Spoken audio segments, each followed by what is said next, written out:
Breaking glass tore open a moonless night. The woman was out of bed, with the rifle already in her hands, before her mind caught up to what was happening. Smoke. Not from any stove. She came down the stairs fast, skirts dragging across floorboards already going warm underfoot. Outside, fire climbed the front wall of the house, too fast. Faster than any flame had a right to take hold of damp timber. Somebody had used more than a lantern. Horses screamed. Shapes circled the yard, muzzle flashes cutting the dark like knife strokes. She pressed herself against the doorframe, heart slamming against her ribs, and she saw it, nailed to the nearest fence post, the same post that had held a dead crow the week before. 3 words carved into the wood. Still there. A bullet punched into the wall beside her head. She didn't duck this time. She raised the rifle. The rain had not stopped for 3 days. Not a hard rain. Not the kind that flooded roads, or filled rivers. Just steady. Relentless. The kind that soaked through wool and leather and skin until a person forgot what dry ever felt like.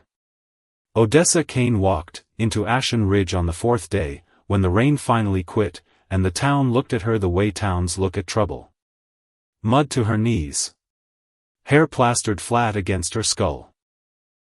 A shawl that had stopped being a shawl 2 days back, and become something closer to a second skin, soaked and useless and clinging. She was 26 years old. She looked older. Looked like something the weather had chewed on, and spit back out. And she was big. Not soft big. Not delicate big. Big in the shoulders, big in the hips, big in a way that had carried sacks of feed, and hauled water buckets, and worked a homestead alongside a husband, who never once complained about the size of her. Big in a way this town would decide, within the hour, to hate her for. Because that's what towns like Ashen Ridge did. They took whatever was different, and turned it into a story. And once the story started, there was no outrunning it. Not on foot. Not with an apology. Not with anything. Odessa didn't know that yet. Standing at the edge of Main Street, boots sucking mud, with every step, she only knew one thing. She was almost out of road. 3 weeks before, Odessa Kane had been a wife. Not a rich one. Not a happy one, exactly, though there had been happiness in it, plenty of it, buried somewhere under the exhaustion of homesteading, and the constant arithmetic of survival. But a wife. A woman with a name that meant something. Odessa Pharaoh, before the mine took her husband, and took her name right along with him. Silver claim. Deep vein, her husband Elias used to say, grinning like a boy, with a secret. Going to make us rich, Des. Just wait. The mountain didn't care about waiting. The shaft collapsed on a Tuesday. Odessa remembered that detail, with a clarity she wished she didn't have. A Tuesday. Ordinary. Elias had eaten eggs that morning and complained they were runny. They pulled his body out 2 days later. And that should have been the worst of it. Should have been enough grief for one lifetime. Except grief, Odessa was learning, was rarely the thing that broke you. It was what came after. Elias's family arrived within the week. His brothers. His mother, thin-lipped and dry-eyed, already dressed like a woman attending to business instead of mourning a son. They didn't ask how Odessa was holding up. They asked about the claim. The land's not yours, the older brother said. Not unkind, exactly. Just final. The way a man states a fact he's already decided is true. Elias never signed it over proper. It goes back to family. I'm his wife. You're his widow. A pause, and in that pause, Odessa heard everything they weren't saying out loud. Heard the years of little comments about her weight dressed up as concern. Heard the whispers she'd caught at church socials, the ones that stopped when she walked in. Heard most of all, the thing they believed, but would never say plain. That a woman built like her didn't deserve a claim like that. Didn't deserve much of anything, really, except gratitude that a man had married her at all. "You'll want to be moving on," his mother said. "Before winter." They gave her 2 days. She left with what she could carry. A dress. A brush with 3 teeth missing. Her wedding ring, tarnished down to something you could barely call gold anymore. And one thing they didn't know she had.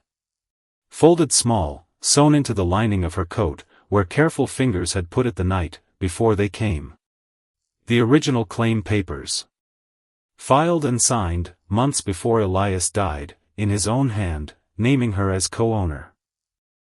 A silver claim, that sat, she'd learn much later, high on the ridge above a valley she had not yet seen, feeding a spring that ran downhill into water rights nobody east of the mountains had thought to fight over yet. His family had lied. The claim was hers. She just didn't have the first idea what to do, with a piece of paper, alone, with nowhere to sleep, and no one left who'd take her side. So she walked north, because north was the only direction that didn't lead back, through people who already knew her name, and already knew what they thought of her. She walked until the walking was the only thing left of her. Ashen Ridge wasn't a welcoming town on its best day. It sat crooked in the shadow of the ridge line, buildings leaning like they'd rather be somewhere else too. Cattle town. Mining money passing through on its way to somewhere with better prospects. The kind of place built by men who trusted a fist more than a conversation. Odessa made it, as far as the general store. She remembered the bell over the door. Remembered the smell of dust, and tobacco and something sweet, molasses maybe. Remembered a face turning toward her, mouth already curling, into the shape people's mouths made, when they looked at her. Then the floor came up to meet her, and she remembered nothing else. She woke in a back room, that smelled like mildew, and old smoke. A cot beneath her. A blanket thrown over her with all the tenderness of a man tossing a saddle blanket over a fence post. A woman sat in the corner. Watching. Arms crossed. "You got people here?" Odessa's throat felt like sandpaper. She shook her head. "Money?" Another shake. The woman sighed. Stood. Brushed off her skirt like the conversation was already a chore she wanted done with. "Then you can't stay. We got enough problems, without taking in charity cases." "I can work." The words came out rough. Cracked. "Cleaning. Cooking. Mending. I can do anything. You can barely stand. I'll get stronger." The woman looked at her for a long moment. And Odessa saw it. That flicker. Not cruelty, exactly. Worse than cruelty. Pity. Pity that already had one foot out the door. "There's a boarding house 2 streets down," the woman finally said. "Mrs. Halloway runs it. Tell her Constance sent you. She might have work." Odessa tried to stand. Swayed. Caught the wall. The woman didn't move to help. Just watched her go. Every step out, that door an argument Odessa's body was having, with itself about whether continuing was even worth the trouble. Mrs. Halloway's boarding house leaned to the left. 3 stories of tired wood, like the whole building had given up trying to stand up straight years ago, and just settled for standing up at all. The woman who answered the door looked Odessa, over the way a buyer looks over cattle. Slow. Unimpressed. "Constance sent me," Odessa said. "I need work. You look half dead."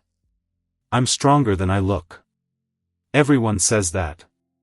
Mrs. Halloway's eyes moved down, and up again, taking in every inch of her, and Odessa felt it. Felt the exact moment the woman's judgment landed on her size, and stayed there. "You got references?" "No." "Experience?" I kept house. For my husband. Before, Odessa stopped. Because there was no good way to finish that sentence. Because saying it out loud made it real in a way she wasn't ready for, not yet, maybe not ever. Before what? Before he died. Something shifted in Mrs. Holloway's face. Not sympathy. Closer to satisfaction. Like she'd already guessed the shape of the story, and just needed the last piece to click into place. Recent?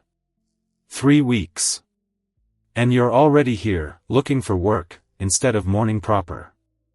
Mrs. Holloway shook her head slow, the way people do, when they've already decided what kind of woman you are. That'll start tongues wagging. But I suppose I could use someone for the laundry. $2 a week. Meals included. You sleep in the cellar. $2. It was nothing. It was everything. I'll take it. The cellar was more hole than room. Ceiling so low Odessa had to duck walking in. A cot. A bucket. A grated window that let in just enough gray light to see the mold creeping up the walls like it was trying to claim the place, before she could. But it was shelter. It was something. She started the next morning, and the work was exactly as brutal as she'd expected.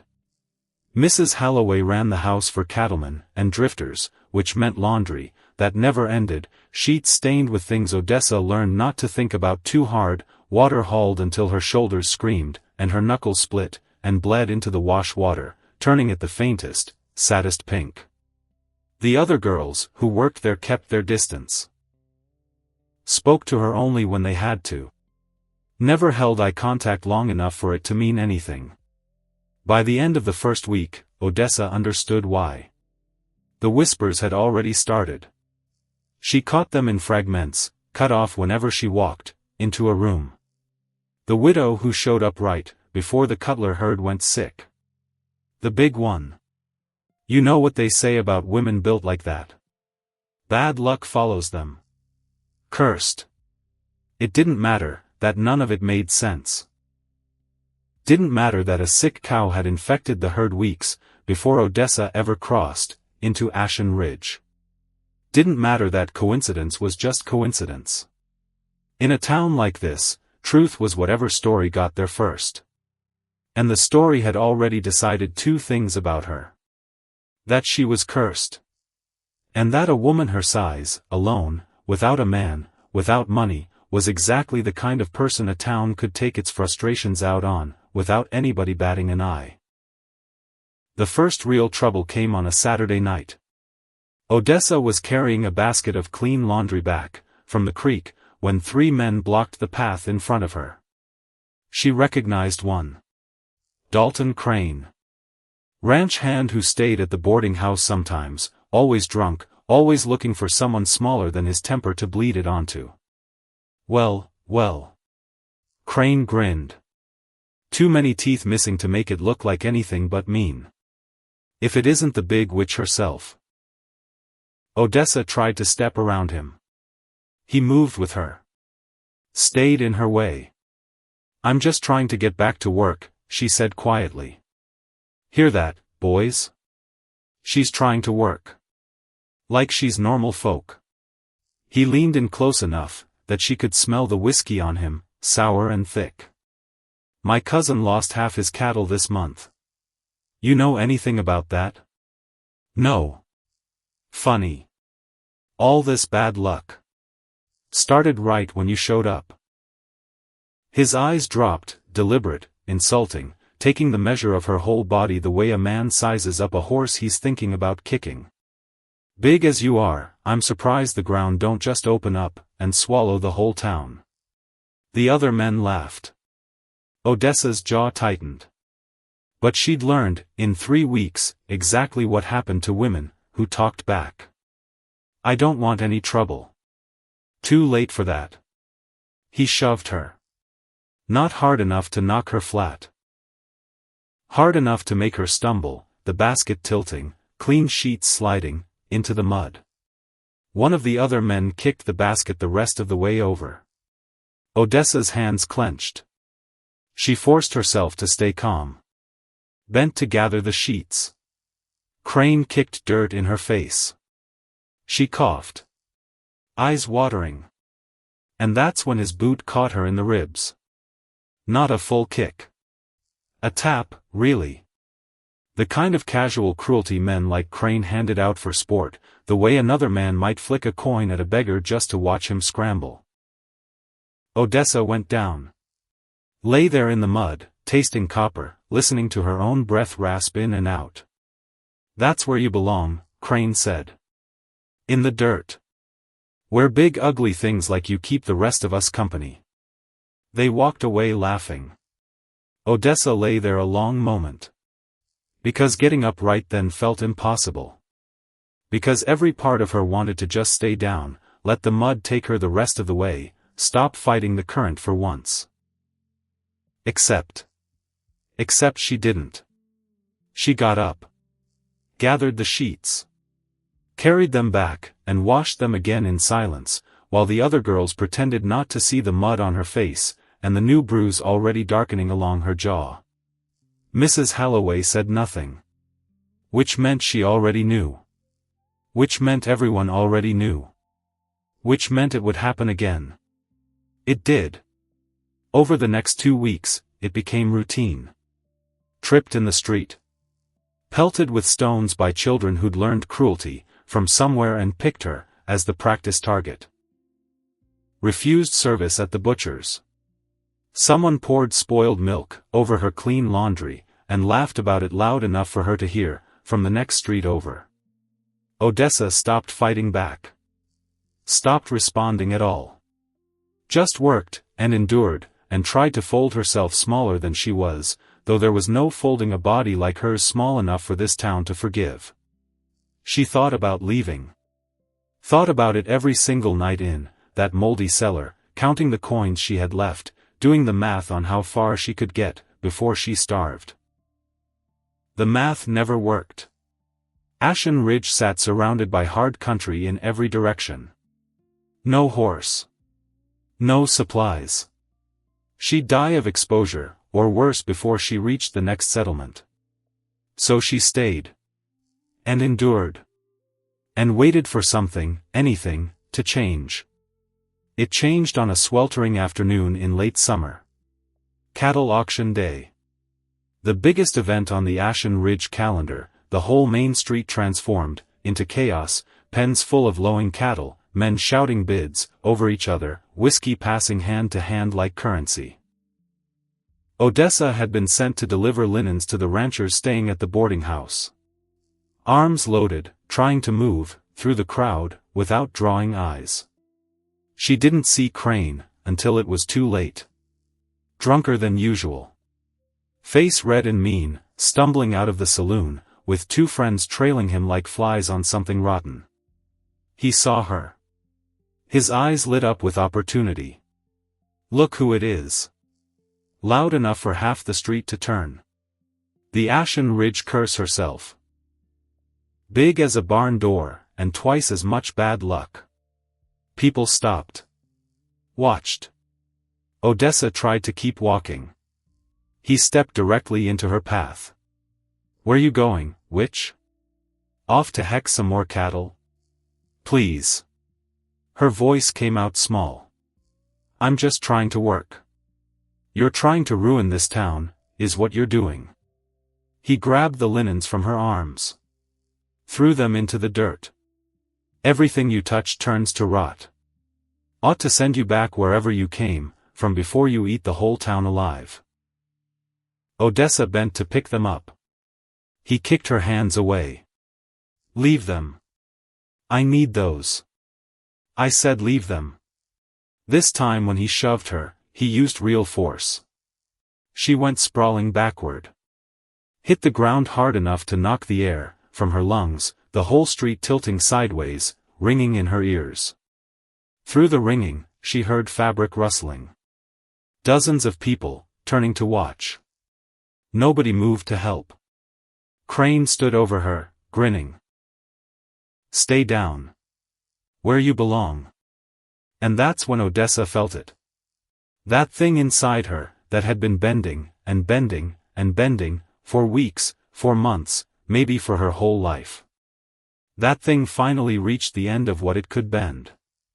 She looked up at him, through the hair falling across her face.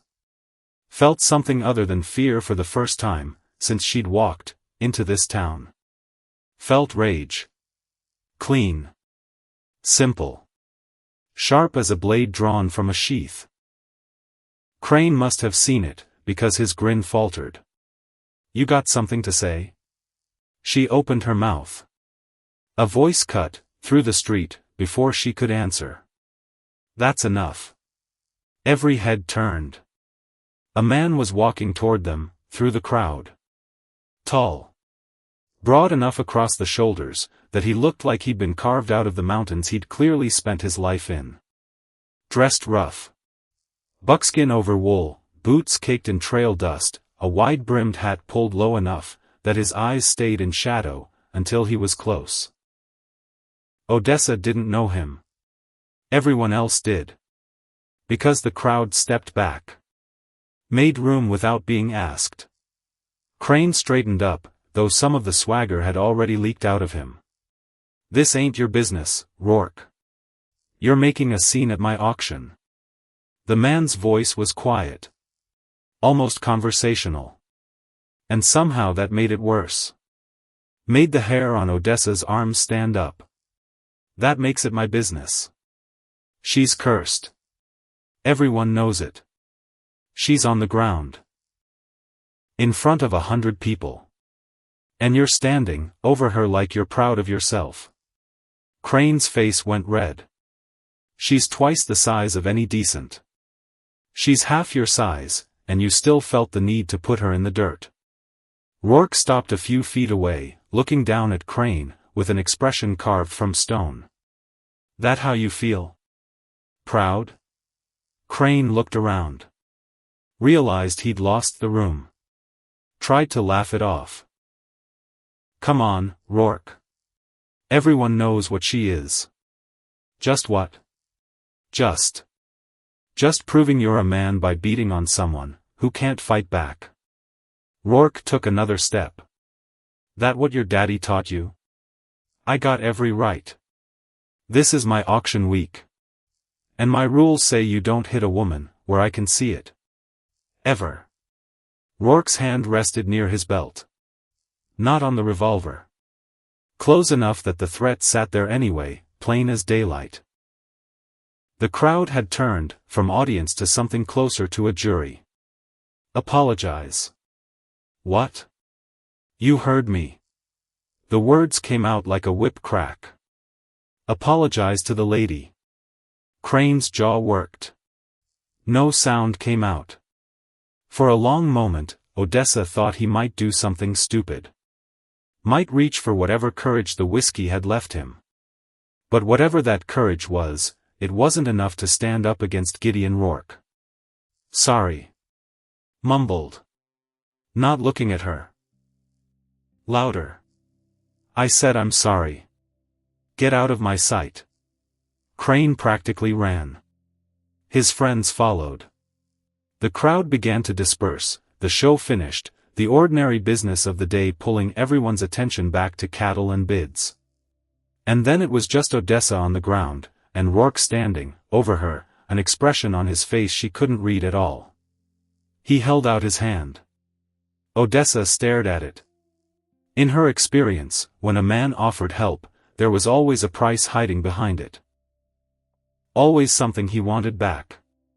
But she also knew she couldn't sit here in the dirt forever, in front of a town that had already decided everything about her. Slowly, she reached up and took his hand. His grip was calloused. Strong. He pulled her to her feet, without any visible effort, then let go, and stepped back, giving her room, the way a man does, when he's been taught, somewhere along the way, not to crowd a person who's just been hurt. "You hurt?" She tested her weight. Everything ached. Nothing felt broken. "I'll be fine." "That's not what I asked. I've had worse." Something moved across his face, quick, gone before she could name it. Anger, maybe. Or disgust. Odessa couldn't tell if it was aimed at her or the situation, and honestly, she'd stopped expecting the difference to matter. He bent down and gathered the scattered linens himself. Shook the dirt off. Handed them back. "Thank you," she said quietly. He studied her a moment. Eyes dark under the brim of that hat. Then he did something that surprised her. He took the hat off. Held it against his chest. "Ma'am." Formal. Old-fashioned in a way that felt strange out here in this rough country. "I'm sorry you had to experience that. In my town." Nobody had called her ma'am in months. Nobody had apologized for anything since she'd arrived. "It's not your fault," she managed. "Isn't it?" He put the hat back on. "I hold most of the land around here. Half these men work for me one season or another. If I wanted this place to be decent, it would be." A pause. "What's your name?" "Odessa." "Odessa Kane." He nodded, once. "Mrs. Kane. Do you have anyone in town? Family? Friends?" "No." "Where are you staying?" "The boarding house." "And they treat you well there?" Odessa almost laughed. "Didn't have the energy for it. They treat me the same as everybody else here." Roark's jaw tightened. He looked away, toward the auction pens, toward the business waiting on him. Odessa expected him to make an excuse and go. That's what people did. Help just enough to feel good about themselves, and then left, before it cost them anything real. Instead, he looked back at her. "How long you been in Ashen Ridge?" 6 weeks. "And in 6 weeks. How many times has something like this happened?" She didn't answer. Didn't need to. He could see it plain enough.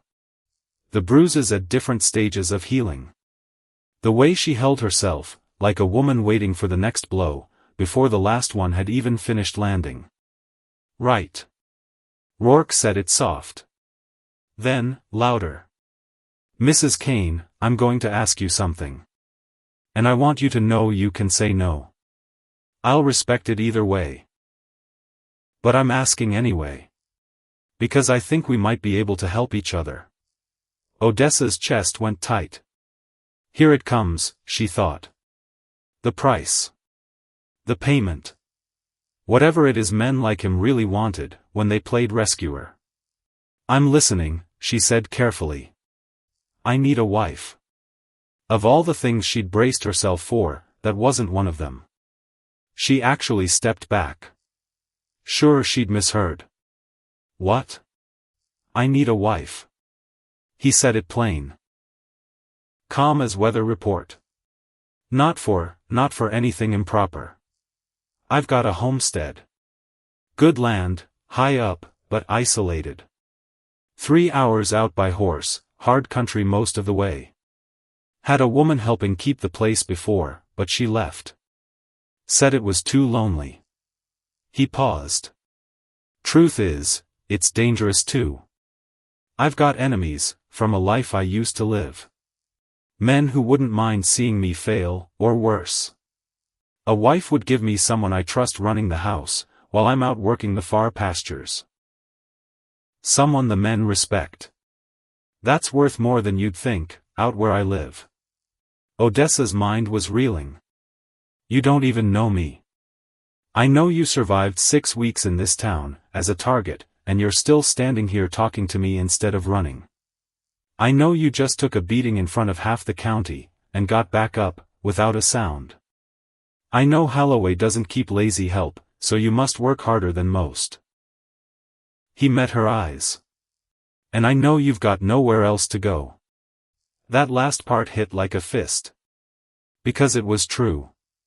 Because he could see it, as plain as everybody else could. Maybe plainer. "This is insane," Odessa said. "Maybe. It's also practical. You need safety and a roof. I need someone who can run a house and hold ground while I'm working the far pastures. We help each other. You could hire someone. Tried. Women don't want to live that far out. The ones who do, don't last. He shook his head. I need someone with spine. Someone who won't run at the first hard winter. How do you know I won't run? Because you haven't yet. Odessa looked around the street. At the people pretending not to stare. At the town, that had chewed her up these past weeks, and clearly wasn't finished. She thought about the cellar. The bruises. The knowledge, cold and certain, that sooner or later Crane, or somebody like him would go too far, and there'd be nobody in this whole town willing to stop it. What exactly would you expect from this arrangement? Keeping the house. Cooking. Managing supplies when the men are out working. In return you'd have a roof, food, safety, and respect. He paused. I won't touch you. That's not what this is. And if I want to leave? Then you leave. I'm not looking for a prisoner, Mrs. Kane. I'm looking for help. If it doesn't work, you go your own way, with enough set aside to start fresh somewhere. It was the strangest offer she'd ever received in her life. Marry a stranger. Move to a homestead she'd never seen. Keep house for a man with enemies she knew nothing about. Every ounce of sense in her screamed this was reckless. But sense had also told her, weeks ago, that she could survive Ashen Ridge, if she just kept her head down, and worked hard enough. That hadn't turned out to be true. I need time to think, she said. You have until sundown tomorrow. Auction ends then. After that? I head home. He tipped his hat. Mrs. Halloway knows where to find me, if you decide to take me up on it. He turned and walked back toward the pens, where men were already flagging him down, with questions about cattle and prices. Odessa stood there holding the ruined linens. Watching him go. Trying to work out, if she'd just been offered a way out. Or a different kind of trap, dressed up gentle enough, that she'd walk into it herself. That night, Odessa lay awake in the cellar, and tried, for the first time in weeks, to think clearly. The smart move was to say no. You didn't marry strangers. Except staying meant more of the same. More Crane. More stones thrown by children. More nights lying awake doing math on starvation, that never worked out in her favor. Because what did she actually know about Gideon Roark? He was rich, or close to it. Powerful enough that the whole street stepped aside, when he walked through. He'd stepped in when he didn't have to. Offered help without demanding anything on the spot. Or maybe that was the trap. Maybe he was smarter about it than Crane. Knew how to play the longer game. Get her isolated 3 hours out, where nobody would hear her scream, then show his true face. Except if that's what he wanted, there were easier targets. Women without her particular kind of notoriety. Women who wouldn't be missed. The thought made her stomach turn. Is that what she'd become? Someone who wouldn't be missed. Someone so ground down, that disappearing felt like a lateral move instead of a tragedy. She rolled over. Stared at the mold creeping across the wall. Thought about Elias. Thought about the life they'd built, and how his own family had torn it down inside a week, like her grief had never even mattered. She'd loved him. He'd been kind. Kindness hadn't saved him. Hadn't saved her. Hadn't done a single thing except leave her alone in a world that ate people like her for breakfast. Maybe that was the problem. Maybe she'd been trying to survive on kindness, when what she actually needed was something harder. Something with an edge on it. Or maybe she was just exhausted, and desperate and looking for reasons to justify a terrible decision. The next day crawled past. Odessa worked in a daze, elbow deep in wash water, while her mind spun circles it couldn't land. Mrs. Holloway watched her, with narrowed eyes, like she could smell something coming. "You thinking about leaving?" the older woman finally asked, around noon. Odessa didn't look up. "Why would you think that?" "Because Roark talked to you yesterday. And now you've got that look. The one people get right, before they do something foolish. Would you care if I left?" Mrs. Holloway snorted. "Not particularly. Nothing but trouble since you got here." A pause. "But I'll give you one piece of advice anyway. Free of charge." Odessa waited. "Gideon Roark is a hard man. Killed men, I'd guess, though he doesn't talk about it. First wife died out there. Nobody likes to say how, exactly. His place is 3 hours from anything civilized, and the hands who work for him stay loyal, because they're paid well, and because they're scared of him in equal measure." Mrs. Holloway shrugged. "If you're thinking about taking up with him, you'd best be sure you know what you're signing up for. And if I stay here? Then you'll probably be dead inside a year. Crane's not the only one who'd like to see you gone permanent." It wasn't much of a recommendation, either way. As the sun started sinking toward the ridgeline, Odessa made her decision. Not because it was smart. Not because she was sure. Because staying guaranteed more of the same, and she had finally, reached the point where uncertainty looked better than certain suffering. She found Roark at the hotel, in a back room, where he was finishing business, with 2 ranchers. The man at the door tried to stop her. Roark looked up and waved him off. "Mrs. Kane." He stood. "Wasn't sure you'd come. I have questions." "Fair enough. Ask them." She stepped inside. Very aware of the door closing behind her. Aware of being alone, with him for the first time. Up close, she could see the details she'd missed before. A scar along his jaw. Gray threading through dark hair at the temples. Eyes that looked simultaneously tired and watchful, the way a man looks, after too many years of sleeping, with one ear open. "Why me?" she asked. "You could marry anyone. Someone with a good family. Someone without she made herself say it plain, no flinching, my size. My reputation." "I could," Roark agreed. "Good families come with expectations. Politics. Obligations I don't want any part of. I want someone practical. Someone who understands the world doesn't need to be gentle, with a person to earn their respect." "What happened to your first wife?" His expression didn't change. But something shifted behind his eyes. "Childbirth. The baby didn't make it either. We were too far from a doctor, and by the time I understood how bad it was, he stopped. I loved her. I wasn't always a good husband.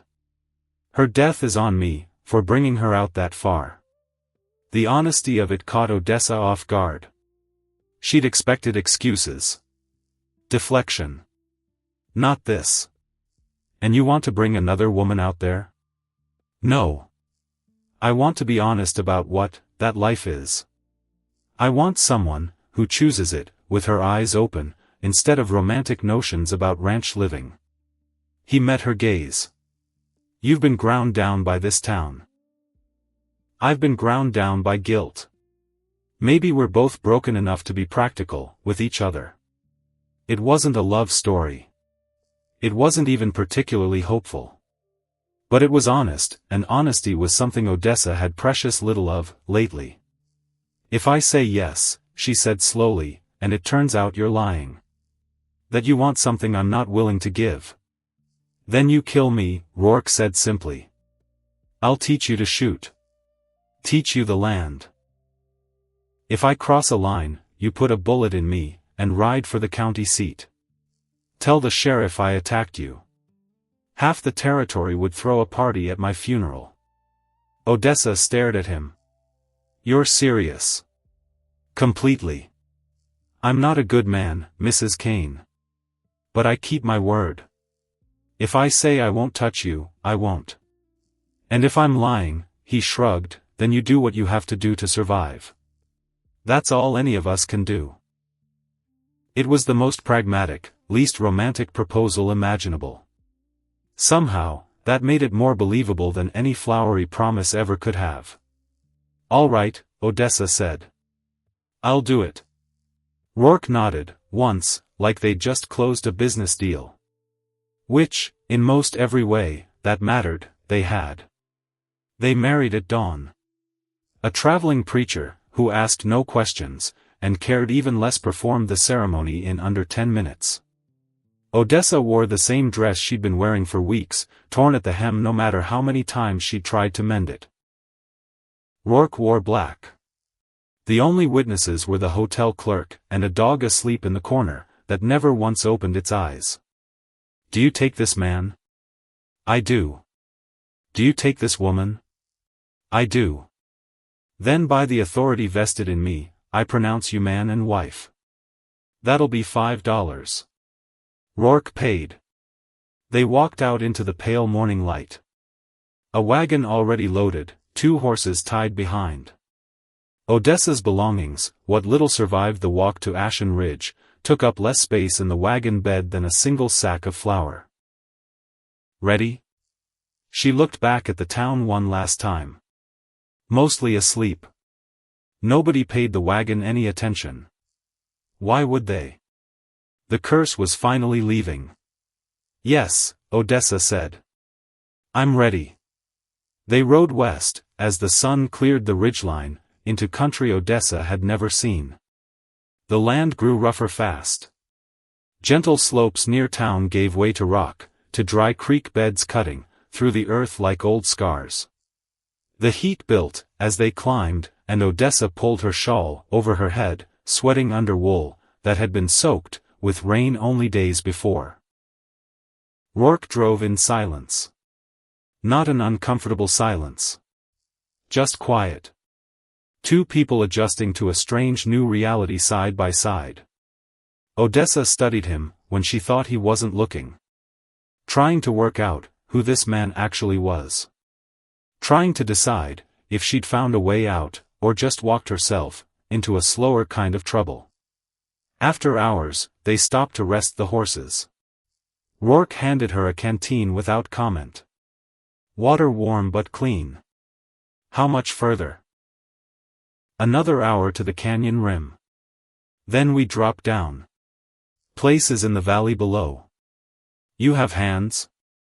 People who help run it? 3, mostly. Amos Bell's been with me 10 years. His nephew, Teo, still young but coming along. And an old trapper named Coulter, too mean to die. Roark squinted toward the horizon. Others come and go with the season. Mostly it's just us. And they won't have a problem with you bringing home a wife? They'll have a problem if I tell them to have a problem. He said it flat, not a boast, just fact. Amos lost his own wife a few years back. He understands loss. Teo's young enough not to ask foolish questions. Coulter's seen enough of life, that nothing much surprises him anymore.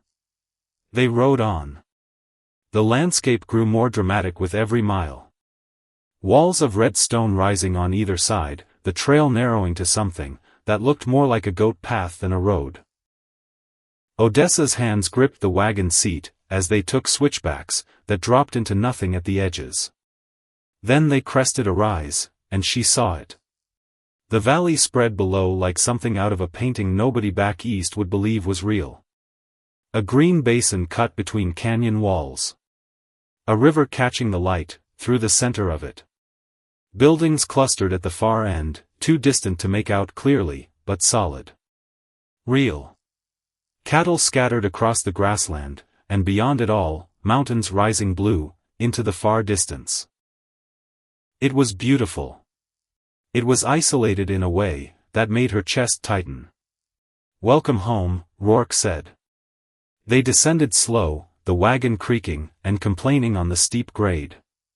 3 men stood waiting by the house, as the wagon rolled in. The oldest, weathered brown as old saddle leather, watched their approach, with eyes like a hawk. A younger man stood, with arms crossed, wary but not unkind. The third was barely more than a boy, shifting his feet, nervous energy he couldn't quite contain. Roark climbed down. Turned. Offered Odessa his hand. She took it. Aware of how it must look. Dirty. Tired. Married to their boss, after knowing him less than 2 days. Amos. Coulter. Teo. Roark's voice carried easy authority. This is my wife, Odessa. She'll be running the household from here on. Questions about supplies, schedules, anything domestic, you bring them to her. Understood? Amos studied Odessa a long moment.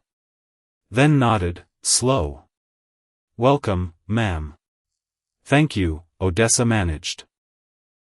Coulter spat and grunted something, that might have been agreement, might have been nothing at all.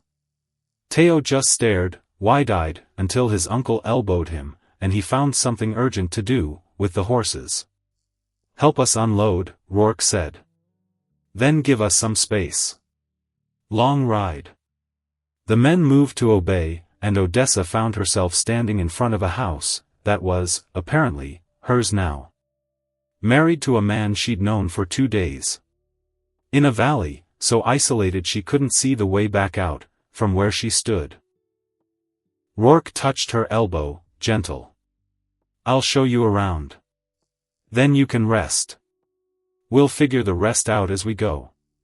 The house was clean but sparse. The house of a man, who cared about function, not comfort. A stone fireplace. A table and chairs, that had seen better years. A kitchen off to one side. Stairs leading up into shadow. Your room's upstairs. First door on the right. I'm at the end of the hall. He paused. There's a lock on your door. Use it if you want.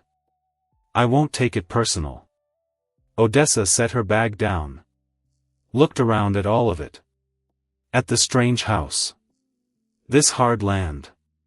This man who'd bought her a way out, with a marriage certificate, and promises she only half believed. Why did you really do this? She asked. The real reason. Roark was quiet a long time. When he finally spoke, his voice carried a tiredness, that had nothing to do, with the ride behind them. Because I watched my wife die alone, while I was useless to stop it. Because I've spent years in this house, with nothing but ghosts for company. Because I'm tired of being alone, with my failures. He met her eyes. And because when I saw you lying in that dirt, I saw somebody who understood that sometimes just surviving is the only victory that's on offer. It wasn't romantic. But it was true. And truth, Odessa was learning, out here, was worth more than every pretty lie the world back in Ashen Ridge had ever fed her. All right, she said. Let's figure out how to survive this together. The first week was harder than she'd expected. And she'd expected hard. The house wasn't dirty, exactly. But it carried the particular kind of neglect that settles into a place where men live alone too long. Dust in every corner. Grease on the stove that had been wiped at but never truly cleaned. Windows gone cloudy from years without a proper wash. Odessa threw herself into it like penance. Scrubbed until her hands cramped. Hauled water until her back screamed. Worked from before dawn, until the light gave out. On the third day, Roark finally said something. You don't have to do all this at once. She was on her knees, scrubbing the kitchen floor. Didn't look up. It needs doing. It's been like this for years. Another week won't kill anyone. I need to do something. She sat back on her heels, pushed hair out of her face. I need to feel useful. He studied her a moment. Then nodded and left her to it. That was something she was learning about him already. He didn't push. Didn't argue. Just watched, and adjusted, and never quite showed his hand. It was unsettling, in its way. Like living with a man, who was always calculating, but never let you see the sum. The hands kept their distance at first. Amos, polite but formal, spoke only when there was something worth saying. Teo avoided her entirely, ducking his head whenever their paths crossed. Coulter treated her existence with the same indifference he showed a fence post. She didn't blame them. She was an outsider. An unknown quantity. Someone the boss had married, after a 2-day courtship, big as she was, with a reputation trailing behind her, that half of Ashen Ridge would gladly have shipped west along with her. On the 5th day, she made biscuits. Not a grand gesture. She simply had flour that needed using, and a stretch of time before the morning's work began. But when she set them warm on the table, something shifted. Amos bit into one, and his eyebrows went up. "These are good." Genuine surprise in his voice. "My mother's recipe." Coulter took 3 without comment. Teo ate his, so fast Odessa doubted he tasted it at all. Roark ate slow. Methodical. When he finished, he looked at her, and said, "Make these again." It wasn't much. But it was something. The next morning, Amos knocked on the kitchen door before dawn. Odessa answered half-dressed, half-asleep, confused. "Sorry to bother you, ma'am." Hat in his hands. "But the coffee. The way the boss makes it," he made a face, "it's terrible. If you know how to make it right, we'd appreciate it." Odessa almost laughed. Almost. Instead, she nodded, serious as church. "I can do that." From then on, she made the coffee every morning. Strong and dark, the way working men needed it. The hands started showing up for breakfast instead of grabbing food on the run. Started talking around the table. Trading stories about the cattle, the fences, the 100 small problems that came with running land this size. Odessa listened more than she spoke. Learning the rhythm of the place. Learning that Amos had worked 3 different territories before settling here. That Teo was his sister's son, sent north after some trouble nobody quite explained. That Coulter had trapped for a living, before his knees gave out, and Roark had hired him more out of quiet mercy than genuine need, though nobody said that part out loud. And slowly, she learned about Roark himself. He rose before sunrise every day without fail. Checked the horses first. Walked the property line looking for breaks in the fence, signs of predators, trouble he could catch, before it became trouble that caught them instead. He worked alongside his men, never once asking them to do a thing he wasn't already doing himself. He was quiet most hours of the day. But when he did speak, people listened, because he never wasted words on things that didn't matter. And he was, Odessa began to realize, deeply and fundamentally alone. She saw it in the way he sat apart even at his own table. Saw it in how he'd start to say something, and then stop himself, like he'd forgotten how ordinary conversation was supposed to work. Saw it most clearly in the evenings, when he'd stand on the porch and stare at the mountains, until full dark, an emptiness on his face that made something in her chest ache to look at. She understood it. Recognized it, even, in the exact shape it took. Because she'd worn that same expression, most days, back in Ashen Ridge. 2 weeks in, Odessa woke to shouting. She grabbed the rifle Roark had insisted she keep by the bed. Loaded. Safety on. "You need it, you flip this, and point," that was all the instruction he'd given her, and it echoed now, as she crept to her door. The hallway was dark. The shouting came from Roark's room. Words she couldn't make out. Just raw sound. Pain, given voice. Then something crashed, and she made up her mind. "Gideon." She called through the door. "Are you all right?" The shouting stopped. A long silence. I'm fine. Go back to bed. His voice was wrecked.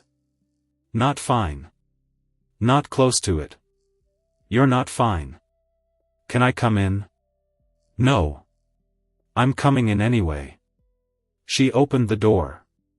The room was wreckage. Chair overturned, lamp knocked to the floor, blankets twisted like he'd been fighting them all night. Roark sat on the edge of the bed, shirtless, head in his hands, breathing hard. Odessa set the rifle down. Approached slow, the way you'd approach a wounded animal, that didn't yet trust you not to hurt it worse. Nightmare? She asked. Something like that. You want to talk about it? No. She sat beside him anyway. Not touching. Just present. They stayed like that a while, only the sound of their breathing slowly falling into the same rhythm. Finally, he lifted his head. I dream about her sometimes. About being too slow. Too useless to save her. About watching her die, and not being able to do a single thing about it. He laughed, and there was nothing warm in it. Years, and it doesn't get easier. Just different. My husband died in a mine collapse, Odessa said quietly. I wasn't even there. Wasn't fast enough to change any of it, but I still hear him sometimes. In my sleep. Sometimes even when I'm awake. Roark looked at her. Really looked. Neither of them said anything for a moment. And in that silence, Odessa felt the particular relief of being understood, without having to explain herself twice. Does it ever stop? I don't know. I hope so. Yeah. He exhaled. Me too. Odessa stood. Righted the fallen chair. Set the lamp back on its table.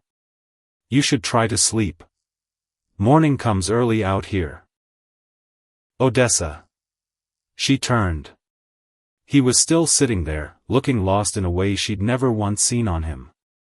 Thank you. For not making it into a bigger thing than it needs to be. Everyone's got ghosts. She shrugged. No point making a fuss about it. The weeks that followed found their own rhythm. Not friendship, exactly. Not yet. But something adjacent to it. Partnership, maybe, in its truest and least sentimental form. The kind of bond that grows out of two people watching each other's damage up close, and not flinching from it. They found ease, with each other, that surprised her, moving around the house, and the yard, with a comfort that felt like it should have taken years to build instead of weeks. She'd have coffee ready when he came in, from morning rounds. He'd make sure firewood was stocked, before she ever had to ask. Small things. Practical things. But they added up, slow, into something that felt almost like belonging. The ranch stopped feeling foreign. Odessa learned the layout, learned where supplies were kept, learned which animals had tempers, and which were gentle enough for a child to handle. She helped Amos treat a sick calf, held the animal still, while he worked on an infected wound, and didn't so much as flinch at the smell of it. She mended tears in Teo's shirts, and pretended not to notice the way he blushed, and stammered his thanks. She even coaxed something close to a smile out of Coulter, with a batch of cornbread made the way he'd mentioned, once, that his own mother used to make it. It was, for the first time in longer than Odessa could remember, almost peaceful. Which was exactly when the first warning arrived. She found it during morning rounds. A dead crow, nailed to the fence post nearest the canyon trail, wings spread wide, its eyes already gone, taken by something or someone. Carved into the wood beneath it, 3 words. Remember your debts. Odessa stared at it a long moment. Then went to find Roark.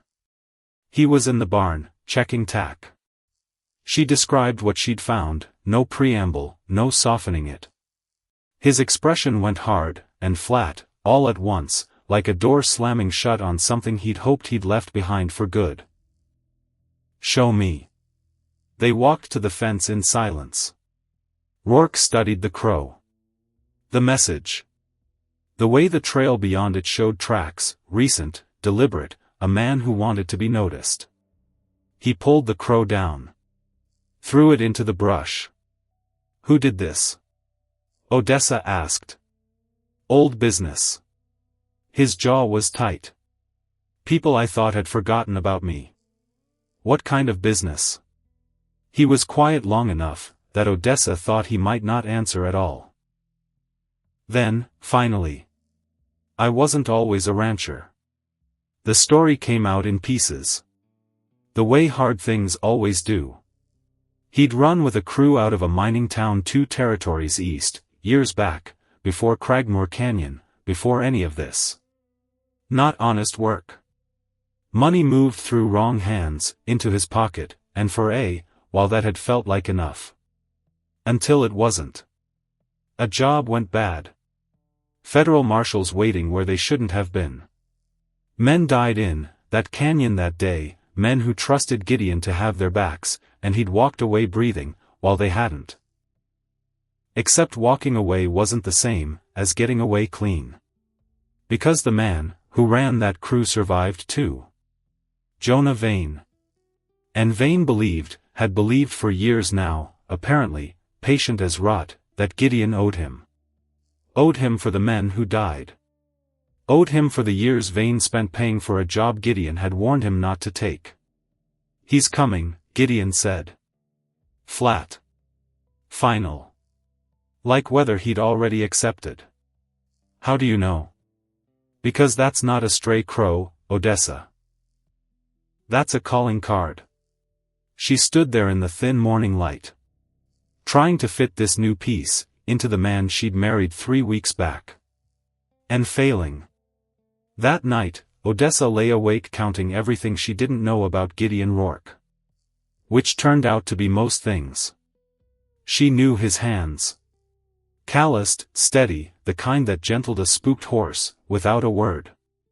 She knew his silences, the different shapes they took, angry silence and grieving silence, and simply thinking silence, and she'd learned, without meaning to, how to tell them apart. But she hadn't known about the crew. The marshals. The men who died in a canyon somewhere she'd never see. So what else was sitting folded up inside him, waiting for the wrong moment to come loose? She didn't sleep much that night. Neither, judging by the light still burning under his door past midnight, did he. The valley had looked so peaceful from the ridge. She was starting to learn that peaceful, out here, never lasted longer than it took for the past to come looking. Jonah Vane rode in 8 days later. Not sneaking. Not hiding. Just rode straight down the canyon trail in broad daylight, with 2 men flanking him, like he owned the ground he was crossing. Odessa was in the garden, when Teo came running, breathless, pointing. Riders, he gasped. 3 of them. She dropped the hoe. Ran for the house. Gideon was already on the porch, rifle in hand, watching the dust rise off the trail. Amos and Coulter fell into position without needing to be told, the way men do, when they've rehearsed a thing in their heads 100 times, before it ever happens. That him? Odessa asked. That's him. The riders slowed, as they crossed, into the yard. Stopped 30 feet out. Vane sat his horse easy. Lean. A scar running from temple to jaw, that caught the light wrong, pale against sun-darkened skin. He smiled. All teeth. No warmth in it at all. Gideon Roark. Like he was trying the name out. Testing whether it still fit the man wearing it. Been a long time. Not long enough. Now that's no way to greet an old friend. We were never friends. Gideon's rifle stayed low. His finger stayed near the trigger. You were the man giving orders. I was fool enough to follow them.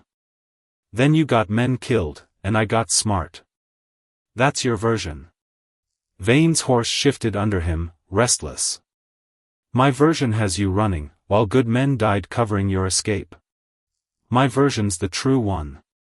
Funny how that works. Vane's eyes drifted, slow, deliberate, toward the porch. Toward Odessa standing there, with a rifle she hadn't fired, yet in her whole life. And this must be the new wife. Word travels, you know. Even out here. He tipped his hat, mock polite. Ma'am. Odessa said nothing. Because saying nothing felt, right then, like the only power she had left to hold on to. I don't owe you a thing, Gideon said. I think you do. Vane's smile thinned into something sharper. I think you owe me for every year I spent paying for a job you talked me into and then ran from. I think you owe me this land. This valley. Everything you built while I was rotting. He looked around the yard, slow, cataloging. And I think you're going to hand it over. One way. Or another. Get off my land. Your land. Vane laughed, short and mean. We'll see how long that holds. He turned his horse. Started back up the trail, unhurried, in no rush at all, like a man who already knew how this ended, and just enjoyed watching everyone else sweat out the waiting. Nobody breathed easy, until the dust settled behind them. He's not bluffing, Amos said, once the yard was quiet again. No. Gideon lowered his rifle. He's not. What does he want? Exactly. Odessa's voice came out steadier than she felt. Everything. Gideon's jaw was tight enough to crack. That's the trouble with a man like Vane. He doesn't want a piece. He wants all of it. And he's got the patience of a man who's already decided he's got nothing left to lose. Odessa thought about that word. Patience. Thought about the crow nailed to the fence, the carved letters, remember your debts, and understood, for the first time, exactly how long Jonah Vane had already been waiting. Gideon started teaching her to shoot the very next morning. Not gentle about it, either. They walked out past the barn to a clearing, where he'd set up bottles on a fallen log, the light still gray, and cold, breath fogging in front of both their faces. Hold it here. He adjusted her grip on the rifle, his hands rough over hers. Elbow in. Don't fight the kick. Let it move through you. She fired. The shot went wide. Kicked hard enough to jolt her whole shoulder. Again. She fired again. Missed again. Again. By the fifth try, her shoulder ached down, into her ribs. I'm terrible at this. You're new at this. Different thing entirely. He stepped back. Watched her line up another shot. Don't think about hitting the bottle. Think about what happens if you don't. Something in that landed different than she expected. She fired. The bottle exploded. There it is, Gideon said, quiet. Almost something like proud. They practiced every afternoon after that. Because there wasn't time not to. Because Vane's shadow sat, over the whole valley now, a weight nobody spoke about, but everybody felt, in the way conversations went quiet a beat too long, in the way Coulter started sleeping, with his boots on. Odessa's aim improved. Slow. Painful. Her shoulder toughened up, the bruises fading, into something closer to muscle memory. And somewhere in all, that repetition, the bang and the kick, and the reload, something inside her started to shift too. She'd spent so many weeks in Ashen Ridge learning how to make herself smaller. Learning how to fold herself down small enough, that nobody would notice her, nobody would target her, nobody would decide she was worth the trouble of hurting. Now she was learning the opposite. How to take up space and mean it. It was Amos who let something slip. Not on purpose. Just tired, at the end of a long day, the kind of tired, that loosens a man's tongue, before he notices it's happening.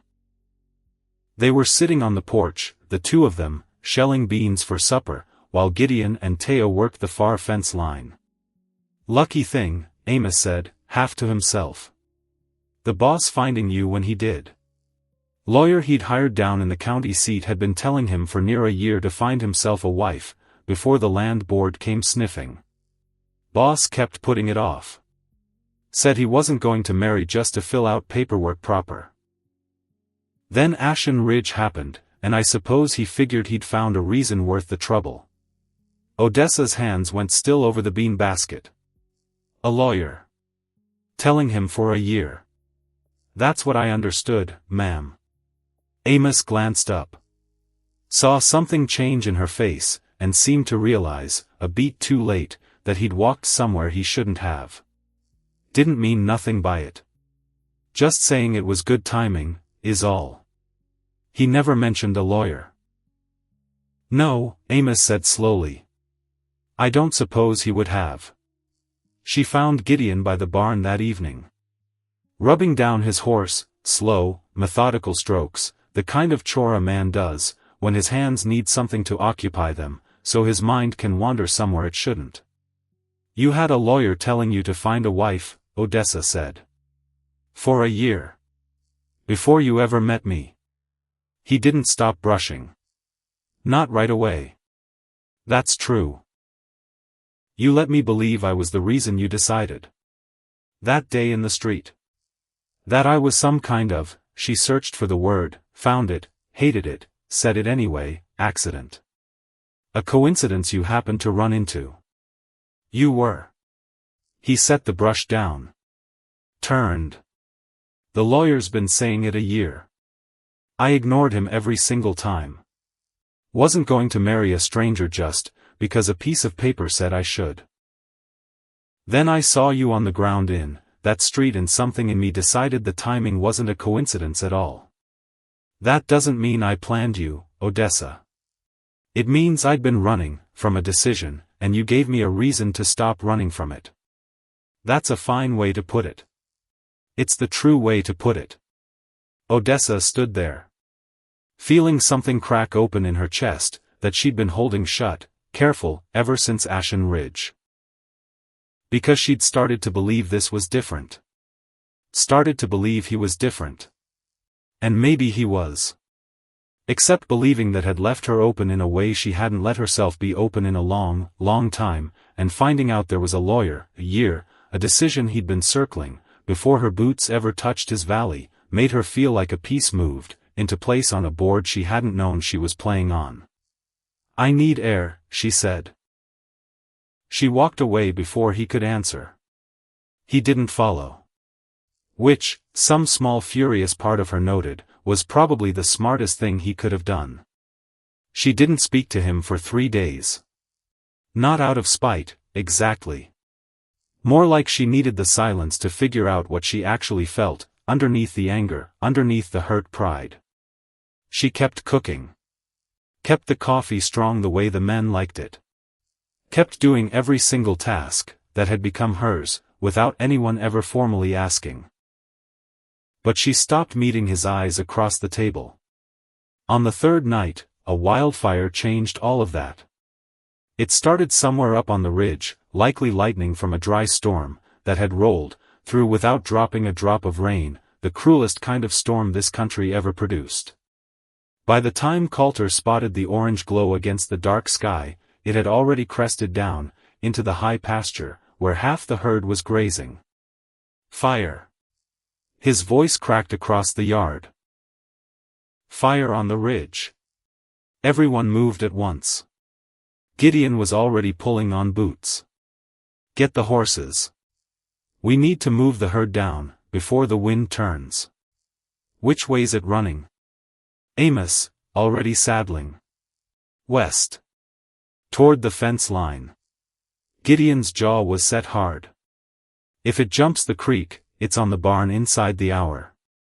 Odessa grabbed a shovel, without thinking, without waiting to be told what her job was. You don't have to, Gideon started. I'm not asking permission. She was already moving toward the horses. Tell me where you need me. He looked at her a half-second too long. Then nodded. Fence line. With Teo. Cut it if the herd panics, give them somewhere to run, that isn't into the fire. The smoke reached them before the flames did. Thick and orange-gray, choking, the kind of smoke that got into a person's eyes and throat and stayed there long after the fire itself moved on. Odessa rode beside Teo, through it half-blind, following the shape of the fence line more by memory than sight. Cattle were screaming somewhere ahead. Actual screaming, the kind of sound Odessa had never once heard an animal make before, and it would stay with her, she understood right then, for the rest of her life. There. Teo pointed. A section of fence had already caught, flames crawling along dry wood fast enough to outrun a man on foot. They dismounted. Started cutting wire, hands moving on instinct, because thinking too hard about the heat pressing against her face would have stopped her cold. That's when the post gave way. The whole section collapsed at once, burning wood folding inward, and Teo was too close, too slow to jump clear, and Odessa saw it happen almost before her mind caught up to what it meant. She didn't think. She moved. Grabbed him by the collar, and hauled, her whole body weight thrown into it, hauled him clear a half-second, before the burning post came down exactly where he'd been standing. They both went down in the dirt. Teo coughing, eyes wide, staring up at her like he'd never quite seen her before. "You're all right." Odessa's voice shook. "You're all right. You," he coughed again. "You pulled me. Just pulled me right off the ground. Don't think about that right now.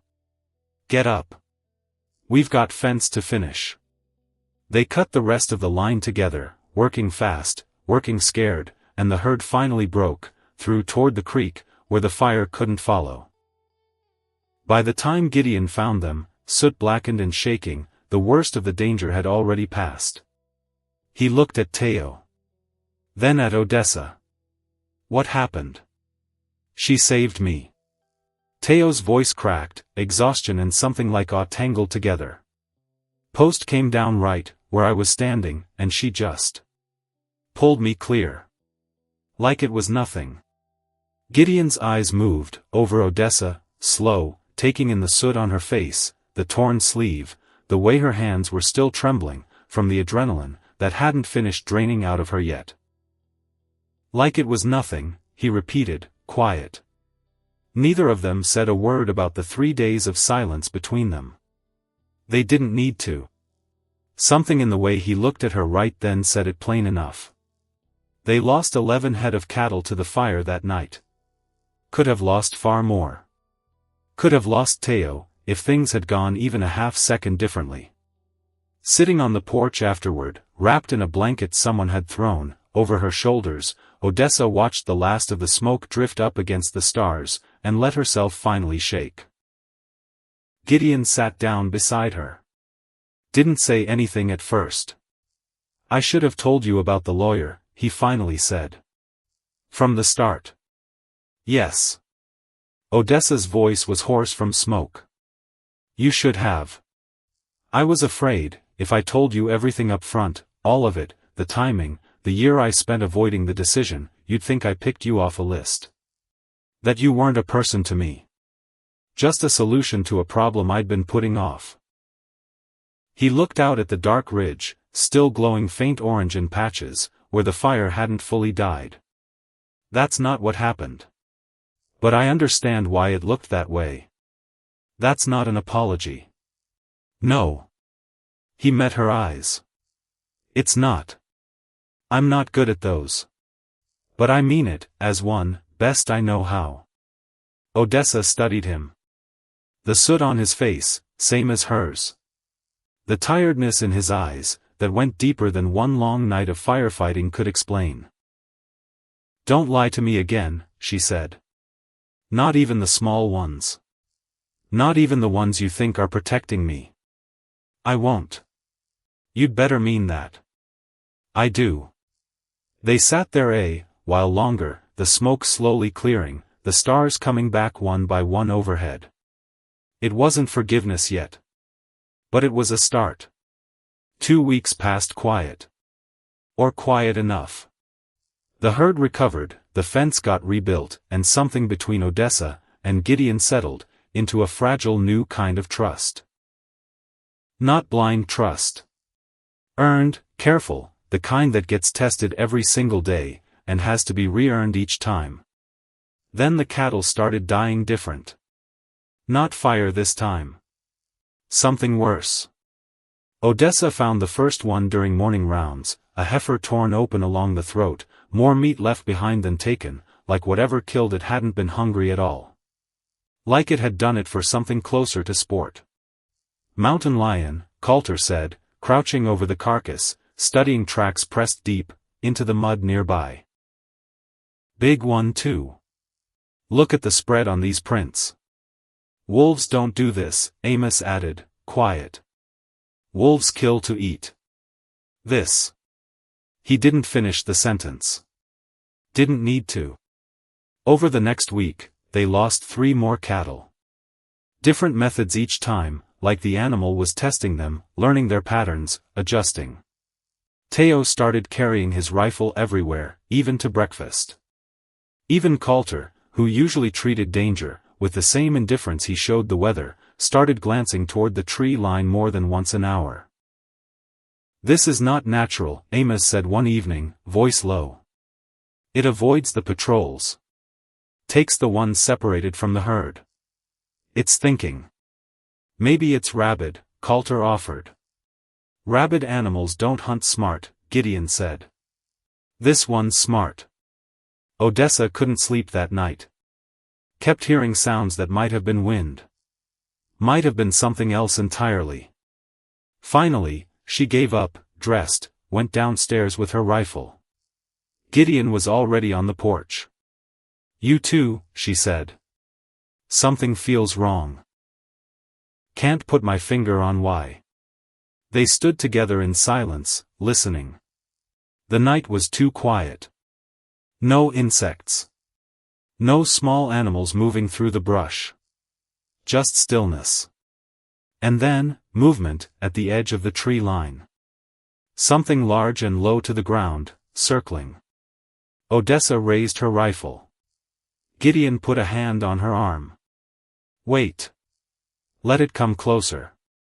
The shape moved forward, into the faint moonlight, and Odessa could finally see it clear. Too big for a wolf. Wrong shape for a bear. The biggest mountain lion she'd ever laid eyes on, moving with a kind of liquid confidence that made her skin crawl. It stopped 50 feet out.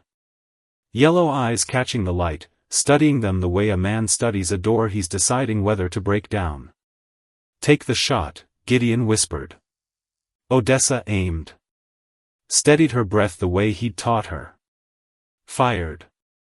The lion screamed, a sound that tore through the dark like something out of a nightmare, and vanished back into the brush, leaving a spray of blood across the snow-dusted ground. Did you hit it? I think so. Not sure how bad. They waited, rifles ready, but nothing else moved. They tracked the blood trail the next morning. Gideon, Amos, Odessa, following the dark line up into rocky terrain that grew steeper with every step. 2 hours in, a low growl rolled down from somewhere above them. Odessa looked up. The lion crouched on a ledge 30 feet overhead, ready to spring, eyes locked on all 3 of them like it was choosing, deliberate, which one to hit first. Back up, Gideon said quietly. Slow. They retreated. The lion didn't pounce. Just watched them go, yellow eyes full of something that looked, uncomfortably, like intelligence. Like hate. It came back 8 nights later. Attacked one of the seasonal hands working near the new barn foundation, tore his leg open thigh to ankle, before anyone could reach him. Everyone ran at the sound of the screaming. The lion stood, over him, blood on its muzzle, thinner than before, favoring one side, where Odessa's shot had left a wound weeping infection along its ribs. But its eyes were clear. And full of rage. For one frozen second, nobody moved. Then it charged. Odessa fired first.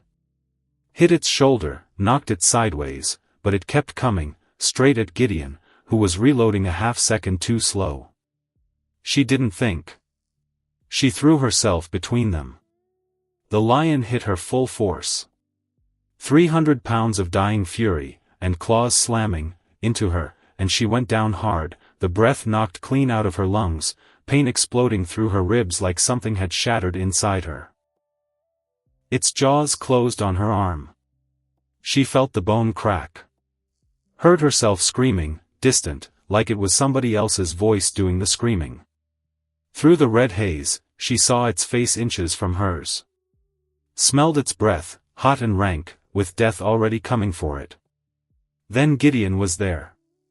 Knife in hand. Stabbing down. Once. Twice. 3 times. The pressure on her arm released.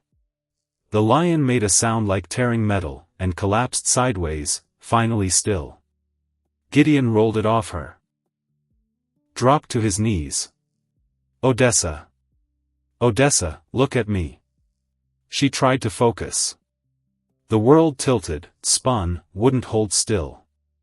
Her arm was on fire, worse than anything she'd felt in her whole life. She looked down. Immediately wished she hadn't. Get Amos. Gideon was shouting, voice cracking with something raw. Get bandages.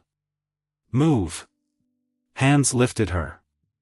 The sky wheeled overhead, gray and then dark, and the last thing she heard, before everything went black, was Gideon's voice, cracked open with a fear she'd never once heard from him before. Don't you die on me. Don't you dare die on me.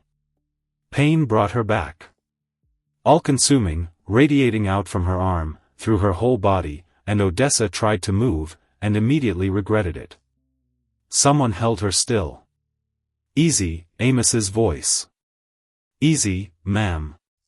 You're safe. My arm. Badly damaged. But it's still attached. Boss cleaned it, wrapped it. You need to stay still, or the bleeding starts again. Odessa forced her eyes open. Too bright. Faces swam into focus, out again. Amos. Teo. Coulter. And Gideon, sitting beside her, looking like he'd aged 10 years overnight. The lion, she managed. Dead. I finished it, after you stopped it long enough for me to get there. His voice was rough, wrecked in a way that matched hers. That was the stupidest, bravest thing I've ever watched anyone do. Told you. Her voice came out barely a whisper. Partners. He laughed, and it broke somewhere in the middle, half a sob buried inside it. Yeah. Partners. Recovery took weeks. Amos changed her bandages twice a day, made her drink bitter tea for the pain, and the fever, that came and went in waves.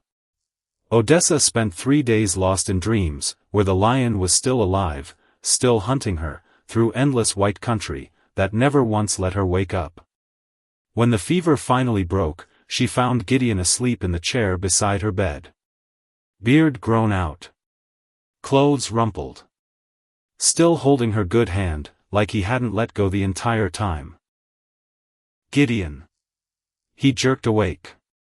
Instantly alert. You're awake. How long have you been sitting there? Since it happened. That was 3 days ago. You haven't slept. I slept in the chair. A pause. Someone needed to watch in case the fever got worse. In case you.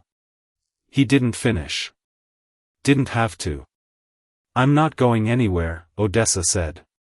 You can't promise that. Neither can you. We're both still here. She looked at him, this hard man who'd married her out of mutual convenience, who'd kept everyone at arm's length for years, whose grief had built walls thick enough to hide behind. And she understood, finally, unmistakably, exactly what she was looking at underneath all of it. He cared about her. Not out of obligation. Not out of guilt, over Faye, the wife he'd lost, the ghost he'd been living beside for years, actually cared. In a way, that had crept up on both of them, without either one noticing, until it was already too late to pretend otherwise. "When that lion had you," Gideon said, voice low, "when I saw it tearing into your arm, I felt something I haven't felt since Faye died. Real terror. Gut deep. Of losing someone who matters." He met her eyes. "You matter, Odessa. More than I wanted you to. More than this arrangement was ever supposed to allow."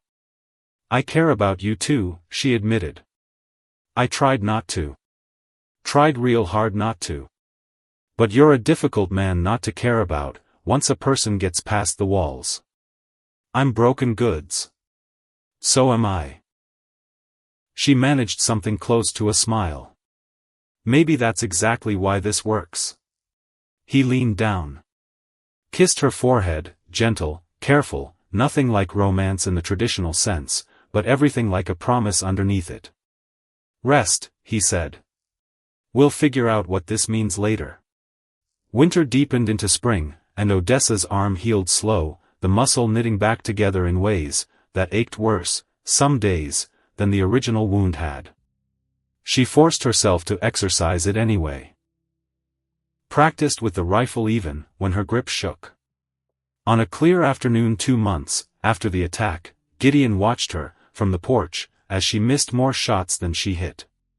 "You're getting better," he said. "I'm terrible. Better than terrible. That's progress." He walked over. Checked the rifle, handed it back. "You saved my life with this. Don't ever forget that. I almost got us both killed.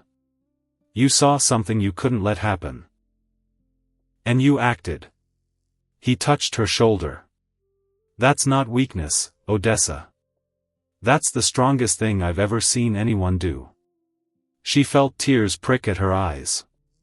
Not from pain. From the sheer weight of being seen, finally, all her fear, and damage and stubborn survival, acknowledged instead of pitted. "Thank you," she whispered. "Don't thank me. You did this. I just gave you a place to do it in." The rider came in mid-spring, alone, moving too fast for good news. Odessa was in the kitchen, when she heard the horse. Wiped flour from her hands, reached instinctively for the rifle she now kept by the door, without needing to think about it. Gideon appeared from the barn, rifle already up. Amos and Teo moved into position without a word between them. But when the rider crested the rise, it wasn't Vane's men. It was a girl. Young.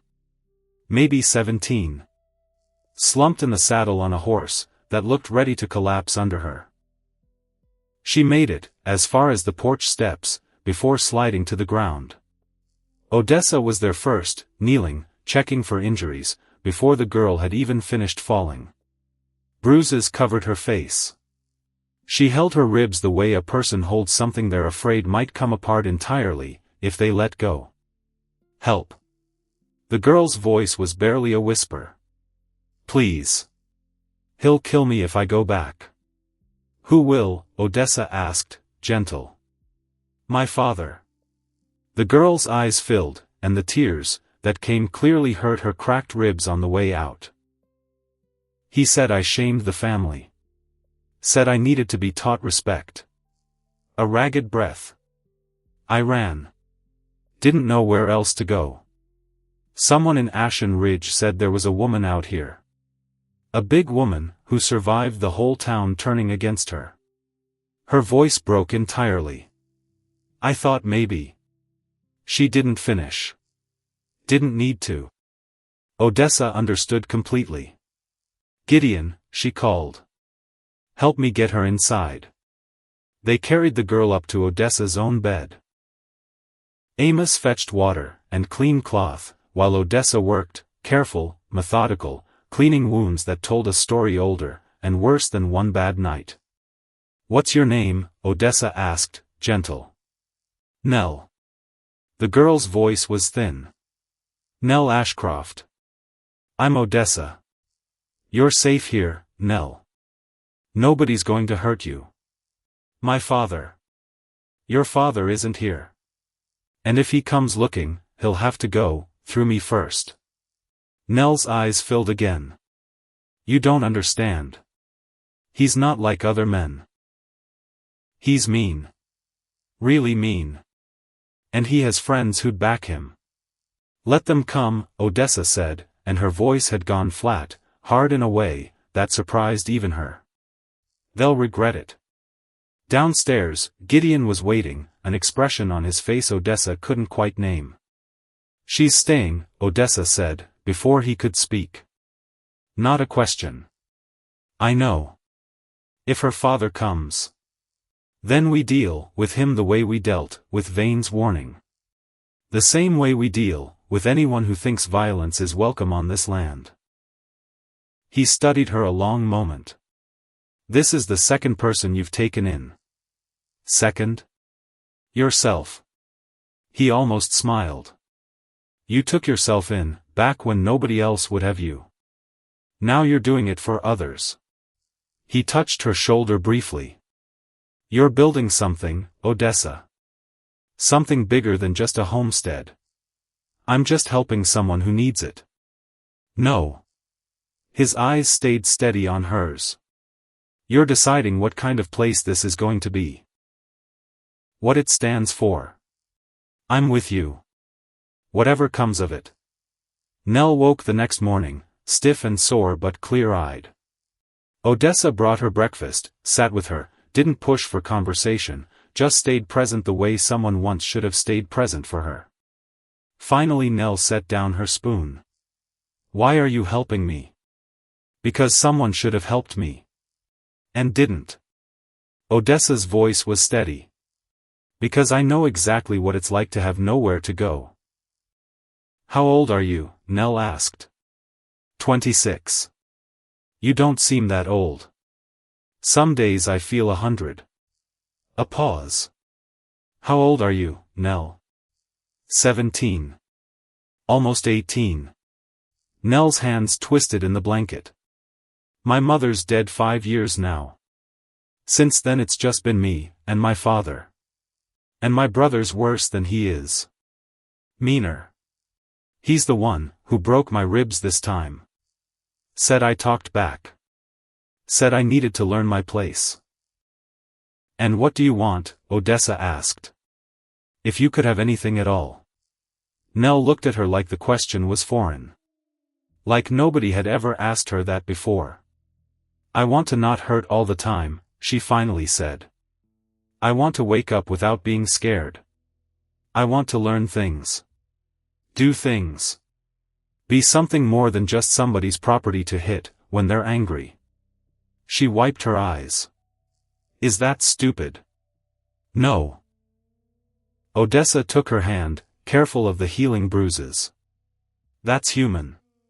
You can stay here, as long as you need. We'll teach you the work. Teach you to defend yourself. Nobody will hurt you. That's the deal. What if I'm not strong enough? Then you'll get stronger. That's what this place does to people. Weeks passed, and Nell began, slowly, to come back to life. The flinching eased. The way she used to duck at sudden movement, gone by the third week, replaced by something steadier. Odessa taught her to shoot the same way Gideon had taught her, patient, in the same clearing behind the barn, and watched something familiar happen in the girl's eyes each time she hit a target dead center. Recognition. The exact moment a person realizes fear doesn't have to be the only thing they're capable of feeling anymore. But not everything was healing. It was Teo who noticed first. Small things, at first.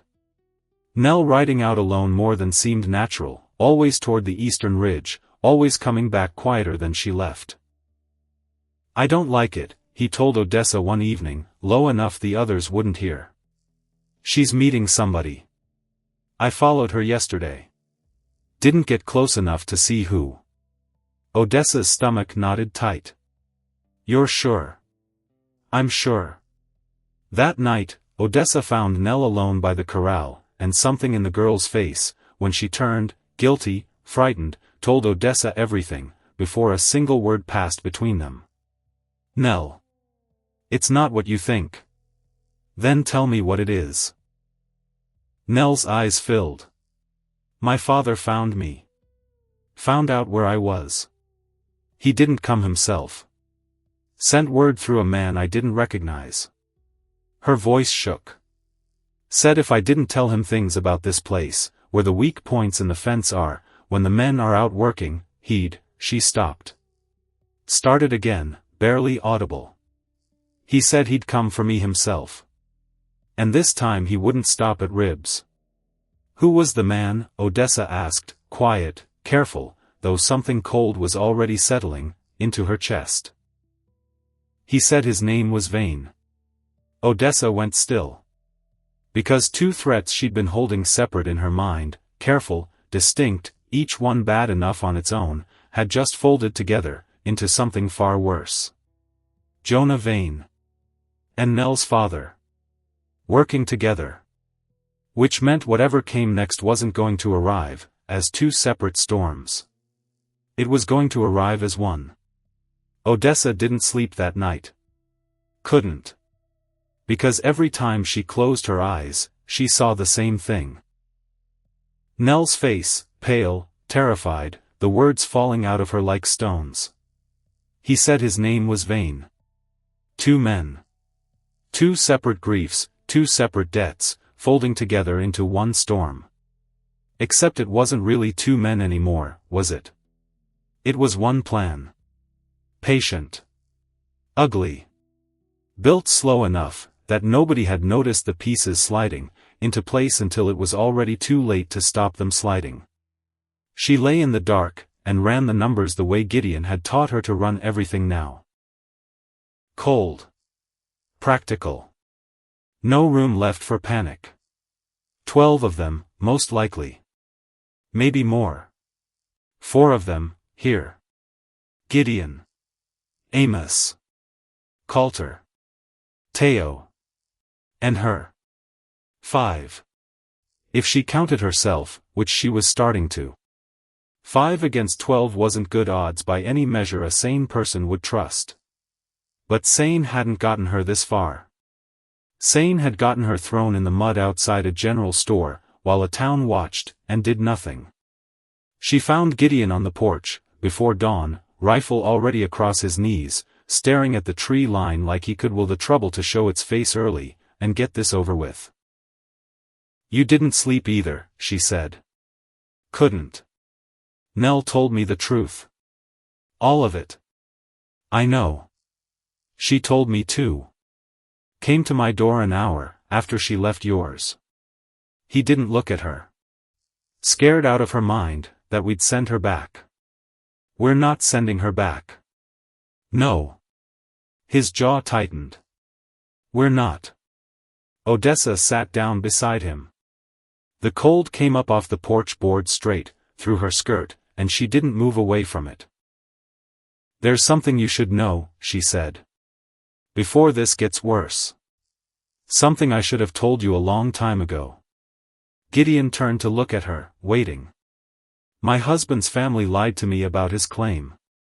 Told me it wasn't mine, ran me off, before I could argue it. But I've got the real papers.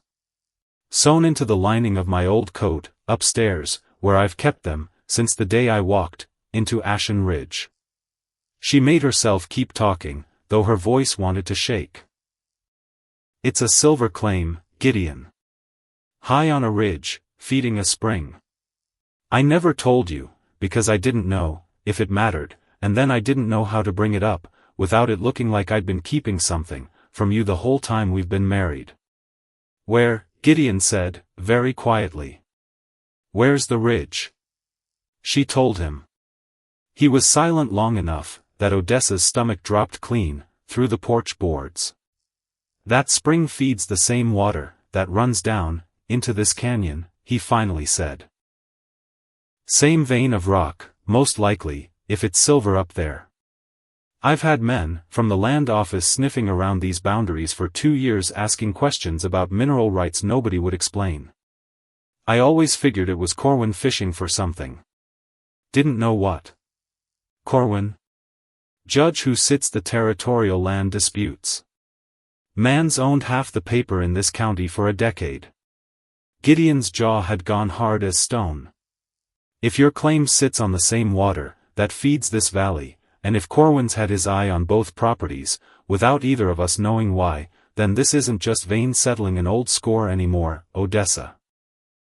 This is somebody using Vane to clear two obstacles off one piece of ground at the same time. How bad is this? She asked. Bad. He finally turned to look at her. Vane's had years to build a grudge into a plan. Ashcroft's got a temper, and a reason, and now, apparently, a partner with resources. And if Corwin's mixed up in it, that's not two small fires anymore. That's one big one, and it's coming this way, with money and law behind it, not just old debts. So we get ready. We get ready. He nodded, slow. And we pray it's enough. They spent the next 4 days turning Cragmore Canyon into something closer to a fortress than a home.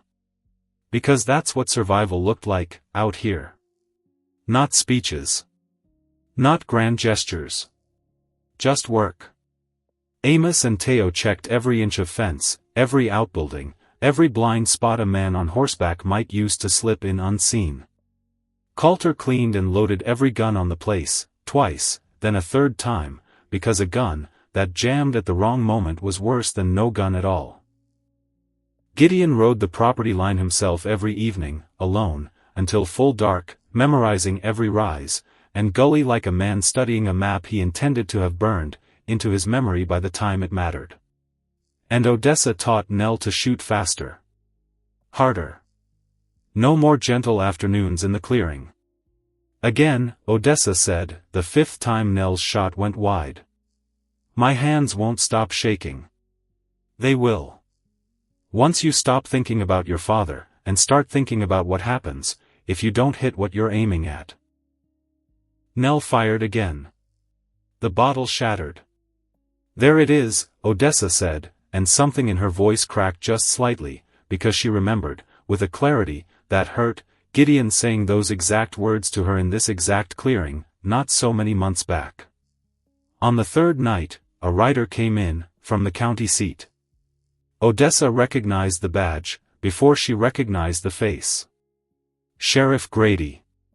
Thin as a fence post, mustache too neat for a man, who claimed to spend his days chasing outlaws across hard country. Gideon met him in the yard. Roark. Grady didn't dismount. Words reaching town. About trouble headed your way. Word travels fast. Fast enough. Grady's eyes flicked, quick, toward the house, toward Odessa standing in the doorway. I'd send a deputy out. If I had one to spare. You've got 3 deputies, Grady. Busy season. Grady's smile didn't reach anywhere near his eyes. You understand how it is. Except Odessa didn't understand. Not one bit. Because a man doesn't ride 3 hours out just to tell you he's not coming. Unless he wants you to see his face, while he says it. Wants you to remember, later, exactly whose fault it was, that help never showed. You're not coming, Gideon said. Flat. Not a question. I didn't say that. You didn't have to.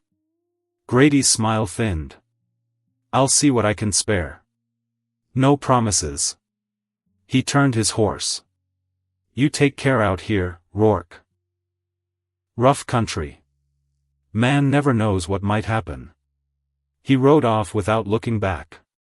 And Odessa stood in the doorway watching him go, understanding, with a coldness that settled deep into her bones, exactly what kind of man Jonah Vane had bought himself this time.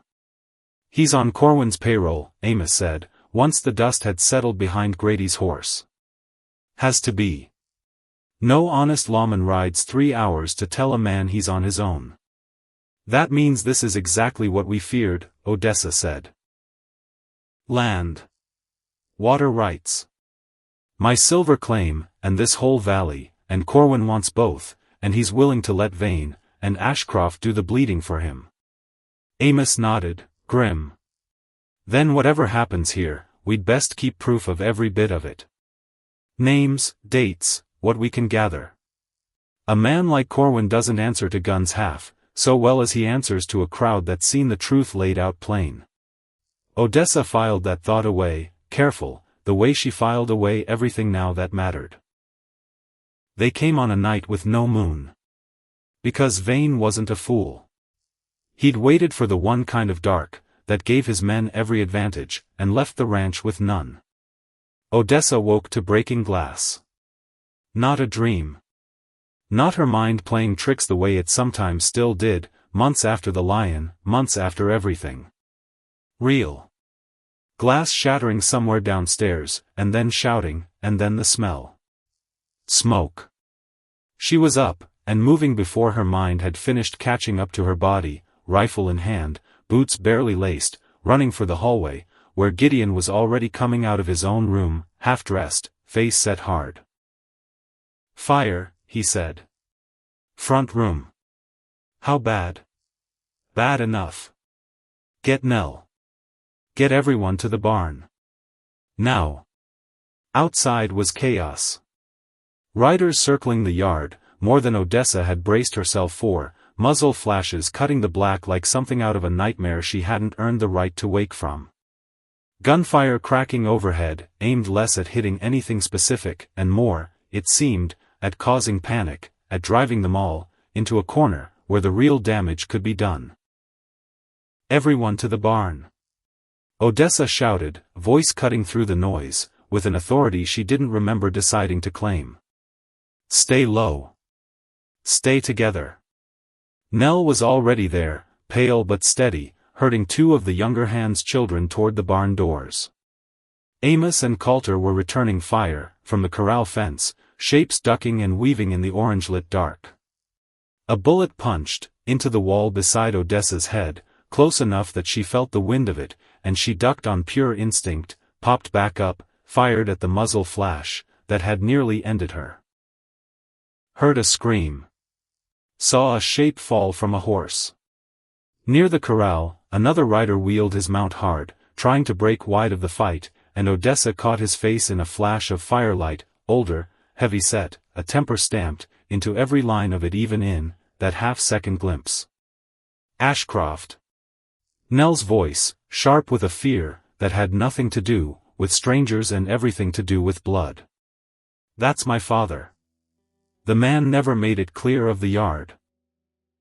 Coulter's shot took his horse out from under him, and he went down hard in the mud, and Teo was on him, before he could rise, rifle jammed under his chin, shouting for rope.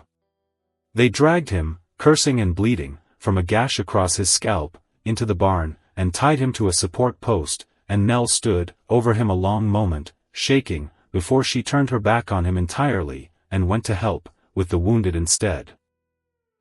Because the house was burning now, flames climbing the front wall faster than any fire should climb wet timber, and Odessa understood, distantly, that somebody had used something more than a lantern to start it. "Odessa." Gideon's voice, somewhere to her left. "The house." "Let it burn," she called back. "Just keep them off the barn. Everything they'd built. All of it, burning." There wasn't time for grief. Only for survival. The fight went on for what felt like an hour, and was probably closer to 20 minutes.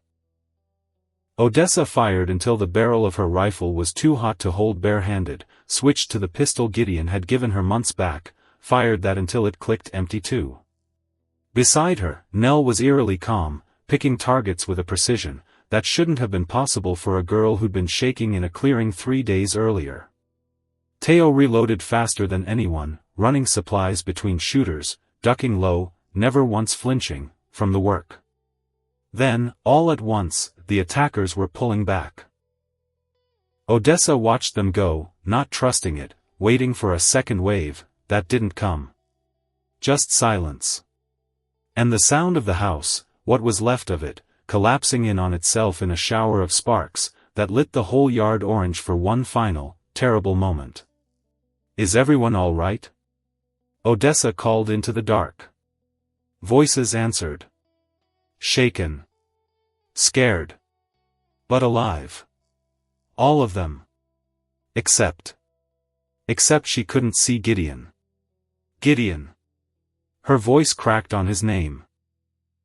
Gideon. Nothing. She ran, boots slipping in mud gone black, with soot and blood, past the collapsed fence line toward the ridge, where the fighting had pushed hardest. Amos caught her arm. "Odessa. Wait. Where is he?" They pushed him back toward the canyon rim. Toward the river. Amos's face was grim in the firelight.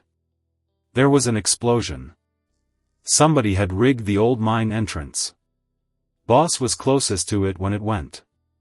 The world tilted, and for one horrible second, Odessa felt every muscle in her body forget how to function. Because this couldn't be happening.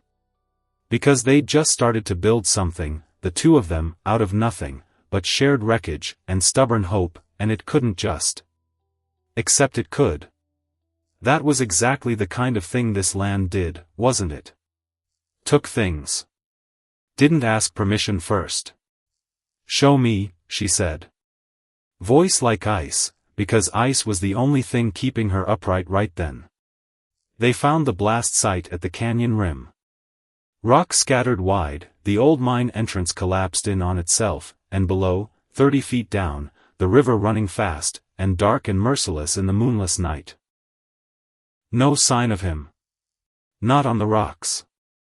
Not on the bank. Nothing. Gideon. Odessa screamed his name, into the dark, until her voice gave out. The river didn't answer. Grief has a way of arriving late, and Odessa would remember that, later, the strange delay of it. Because right then, standing at the canyon rim, with the river roaring below, and the house still smoking behind her, she didn't fall apart. Couldn't afford to. Because there were still people who needed her. Nell. Teo. The children hiding in the barn. Ashcroft tied to a post, sullen and bleeding, still a threat, that had to be reckoned with even now. So she pushed the grief down. Folded it small, the way she used to fold herself small back in Ashen Ridge, except this time it wasn't cowardice. This time it was survival, plain and simple, the only kind of strength she had left to offer anybody. "We keep moving," she said, turning back toward the barn, voice steady even, though nothing inside her felt steady at all. "We keep everyone safe." That's what he'd want. Amos looked at her a long moment. Something like respect in his tired eyes. "Yes, ma'am."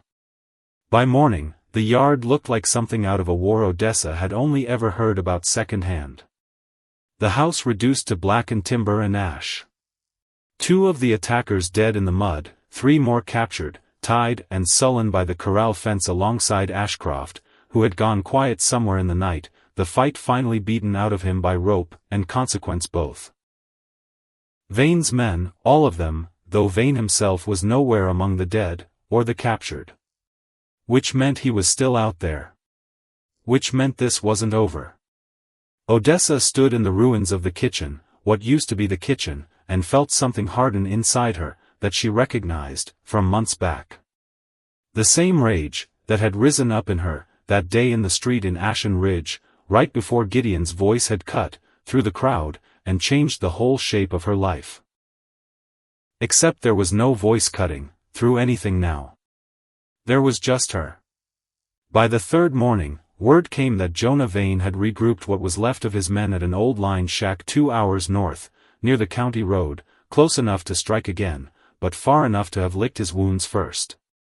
"We could wait for the sheriff," Coulter offered, though his voice carried no real conviction behind the suggestion. "The sheriff already told us how much help we can expect," Odessa said. "We don't wait. We finish this." "Odessa." Amos's voice was careful. "The boss isn't here to lead this." "I know." She met his eyes, steady, because falling apart wasn't a luxury she could afford, not today, not with everyone looking to her for the next move. That's why I'm leading it. She rode out, that afternoon with Amos, Coulter, and Teo, leaving Nell behind to guard what was left of the homestead, and the children, who couldn't fight, and Ashcroft, bound and watched, waiting for a marshal to come collect him properly. Nell had argued. Let me come. I can shoot now. You taught me. You did learn, Odessa said, gentle but firm. But somebody has to protect what's left here. Somebody the children trust. That's you, Nell.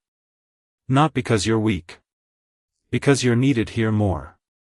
Nell's jaw tightened, but she nodded. Come back, she said. Please. I intend to. The line shack sat at the base of a rocky draw, smoke curling thin, from a chimney, for horses tied outside. They approached at dusk, on foot the last quarter mile, rifles ready, the kind of quiet that comes right before something irreversible. Odessa's heart hammered against her ribs. Because this was different from the lion. Different from anything she'd faced before. That had been survival, pure animal instinct. This was a choice. She was choosing to walk toward men who wanted her dead, because the alternative meant living the rest of her life waiting for them to come find her instead. They circled the shack. Took positions. Amos gave the signal. The fight that followed was short. Brutal. Nothing like the drawn-out chaos of the attack on the ranch. 2 of Vane's men went down in the first exchange, caught by surprise, barely armed before Odessa's shot found the first one, and Coulter's found the second.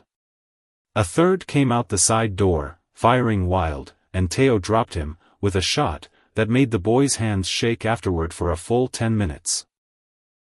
Then it was just Jonah Vane. He stood in the doorway of the shack, gun already drawn, blood on his shirt, from an earlier wound that hadn't fully healed, eyes finding Odessa across the yard, with a kind of recognition that made her skin crawl. You, he said. The wife. The widow. Odessa's voice didn't shake. Twice over, if you're counting. Where's Roark? Gone. Because of you. The words came out flat. Final. And in that moment, she almost believed them completely, the grief and rage tangled together, so tight she couldn't have separated them, if she'd tried. Which means whatever debt you think he owed you, it's mine to settle now. Vane's smile was thin, humorless. You think you can finish what he started? I think I already have. He raised his gun. She was faster. The shot took him in the chest, and he went down hard, gun sliding from his fingers, into the dirt, and for a long moment, nobody in that yard moved at all. Odessa stood there, rifle still raised, breathing hard, the grief of the last 3 days rising up all at once, no longer something she could fold small, and push down. It came out of her in a single ragged breath, that was half sob, and half something closer to release. It's done, Amos said quietly, coming to stand beside her. It's done, she agreed, and let herself, finally, cry, standing there in the dirt, with a dead man at her feet, and everything she'd built either burned, or buried behind her. They rode back to Cragmore Canyon in silence. Nell met them at the edge of what used to be the yard, face anxious, scanning the riders. You're back. Relief, then confusion. Where's, she stopped herself, seeing the answer already on Odessa's face. He's gone, Nell. The girl's face crumpled. No. No, he can't be. He. I know, Odessa said, and pulled the girl into her arms, and let them both stand there in the ruin of the yard, and grieve together, for a man, for a home, for everything that violence had cost people who'd only ever wanted somewhere safe to land. That night, sitting on the burned foundation of the house, that used to be her home, Odessa let the last of it come. All of it. The porch conversations. The lessons in the clearing. The way he'd held her hand, through the fever, after the lion attack, never once letting go. The words he'd never quite finished saying, about what this arrangement had become, somewhere along the way, without either of them planning for it. And underneath the grief, something harder took root. "I'm not doing this again," she said out loud, to nobody, to the burned timber, and the dark sky above it. "I'm not folding myself small this time. Whatever's left. I'm keeping it standing. For him.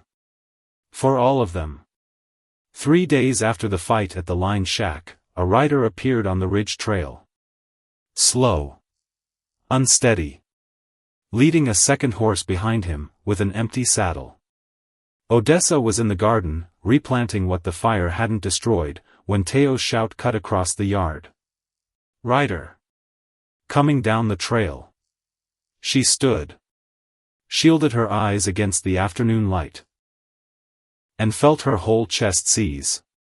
Because the shape on that horse, hunched forward, moving wrong, moving like a man who'd been through something that should have killed him, was Gideon. She ran. Didn't think about dignity, or composure, or any of the careful walls she'd spent her whole life building around herself. Just ran, skirts catching at her legs, breath tearing out of her in ragged gasps, until she reached him at the edge of the yard, and he was sliding, half falling, out of the saddle, into her arms. "You're alive." Her voice cracked entirely. "You're alive." Barely. His voice was hoarse, wrecked, but it was his voice, real, warm, here. "River took me 2 miles down, before I could get clear. Family of trappers found me half drowned on the bank. Took 3 days to get strong enough to ride." I thought. Odessa couldn't finish. Couldn't make herself say the words out loud, as if saying them might somehow make the last 3 days of grief retroactively real in a way they hadn't quite been, while she was living through them. "I know." He pulled back just far enough to look at her, his hand rough, and shaking against her face. "I heard. About the fight. About Vane. It's over. He's dead. And Ashcroft's tied in the barn waiting on a marshal, and your Sheriff Grady is going to have a lot of explaining to do. You did that. We did that." She shook her head. "I couldn't have. Not without everything you taught me." Gideon looked at her a long moment, exhaustion and something far deeper mixed together in his eyes. "I love you," he said. Simple. No hedging left in him at all, not after 3 days of nearly dying alone in cold water, with nothing but that thought to keep him fighting toward shore. "I should have said it before. I was a coward about it. Figured saying it out loud made it too real to lose." "I love you too," Odessa said, and the words came easier than she'd expected, like they'd been sitting there waiting for permission the whole time. "Don't you ever do that to me again. I'll try my best. That's not good enough. It's all I've got to offer, out here." A faint, exhausted smile. "But I'll spend the rest of my life trying to make it enough." Word of what happened at Cragmore Canyon spread through the territory faster than anyone expected. Not the version Judge Corwin would have preferred, either. Because Amos, careful and thorough the way he was about everything, had kept records. Names. Dates. And once a territorial marshal came to collect Ashcroft for trial, Odessa made sure he left, with more than just one prisoner. She handed him a written account of Grady's visit, of the timing, of every thread connecting a corrupt sheriff to a hired gun to a judge who'd never explained his sudden interest in 2 isolated pieces of land. The marshal read it twice. Said nothing. But he didn't throw it away either. Odessa made her real decision the same way she'd made every hard decision, since Ashen Ridge. Not through the courts alone. Not through paperwork that men like Corwin could bury or delay for years. Through the one place, where every rancher in the territory would be gathered, all at once, with no way to look away. The same town, the same street, the same crowd, that had once watched her bleed in the mud, and done nothing. Ashen Ridge. Cattle Auction Day. It took 3 weeks for Gideon to heal enough to ride the distance. 3 weeks of Odessa changing bandages, of Nell learning to run the household in Odessa's place, while she cared for him, of the whole ranch slowly rebuilding around the two of them like a wound closing over. They rode into Ashen Ridge together on auction day, Amos and Coulter, and Teo flanking them, Nell riding at Odessa's side by her own insistence. The yard was packed. Ranchers from every corner of the territory, buyers, cattle lowing in the pens, the whole chaotic business of frontier commerce carrying on exactly, as it always had, in the exact street, where Odessa had once been kicked, into the mud, and left there. Sheriff Grady was there. So was Judge Corwin himself, standing near the auction block in a coat too fine for the dust of a cattle yard, watching the proceedings, with the satisfied air of a man, who believed his hands stayed clean no matter what happened out on the range. Odessa rode straight up to the auction block. Dismounted. Walked to the center of the yard, where every eye, whether they wanted to look, or not, eventually found her. "Most of you remember me," she said, voice carrying clear across the yard, steady in a way that surprised even her. "The widow you called cursed. The one Dalton Crane put in the mud right about there." She pointed. Didn't flinch from it. "I'm not here about that today. I'm here about what happened at Cragmore Canyon 3 weeks back. House burned. Men dead. My husband nearly drowned trying to protect what's his." Murmurs rippled through the crowd. "What you don't know," Odessa continued, "is why." She held up the papers Amos had gathered, and beneath them, the old claim she'd carried sewn into her coat lining, since the day she first walked into this town, Elias Farrow's silver claim, filed proper, naming her as co-owner, the very thing that had started this whole chain of grief in the first place. "This is my late husband's claim. Silver, high on a ridge north of here, feeding water that runs straight down into Cragmore Canyon. His family lied, and told me it wasn't mine, and ran me off, before I could argue it. I've carried it 3 seasons now, not knowing why it mattered so much to anybody but me. She let that settle. Then I married a rancher, whose land sits on the same water. And not 2 months later, a man from his past came calling, with a grudge for hire, backed by money nobody could explain. Judge Corwin financed the men who burned my home. Same man who's supposed to be settling land disputes fair in this territory. Instead, he's been paying outlaws to clear 2 families off ground that sits on top of the richest water and mineral rights in this whole county. And Sheriff Grady rode 3 hours out of his way, not to help us, but to make sure we understood exactly how alone we were, before it happened." The crowd had gone dead silent now. "You can believe me," Odessa said. "Or you can ask yourselves why a judge who's never once ridden further than his own porch suddenly cares so much about who holds title to land 3 hours from the nearest road." Corwin's face had gone pale, then red, fury and fear tangled together in equal measure. "This is slander," he said, voice too loud, too quick. "Baseless accusations from a woman who buried men her husband's enemies sent to kill her family." Odessa cut him off, sharp as a blade. "From a woman who's still standing here to say it to your face. That's who I am, Judge Corwin. And I'm not finished." A rancher near the front, older, weathered, stepped forward. Odessa recognized him. Halloran. A man who'd lost his own daughter, years back, to a husband nobody had ever held accountable. "I believe her," Halloran said, voice carrying across the stunned quiet. "Corwin tried the same trick on my land 2 years back. I paid him off just to make it stop. Didn't think anybody else would believe me, if I said it out loud." Another voice. Then another.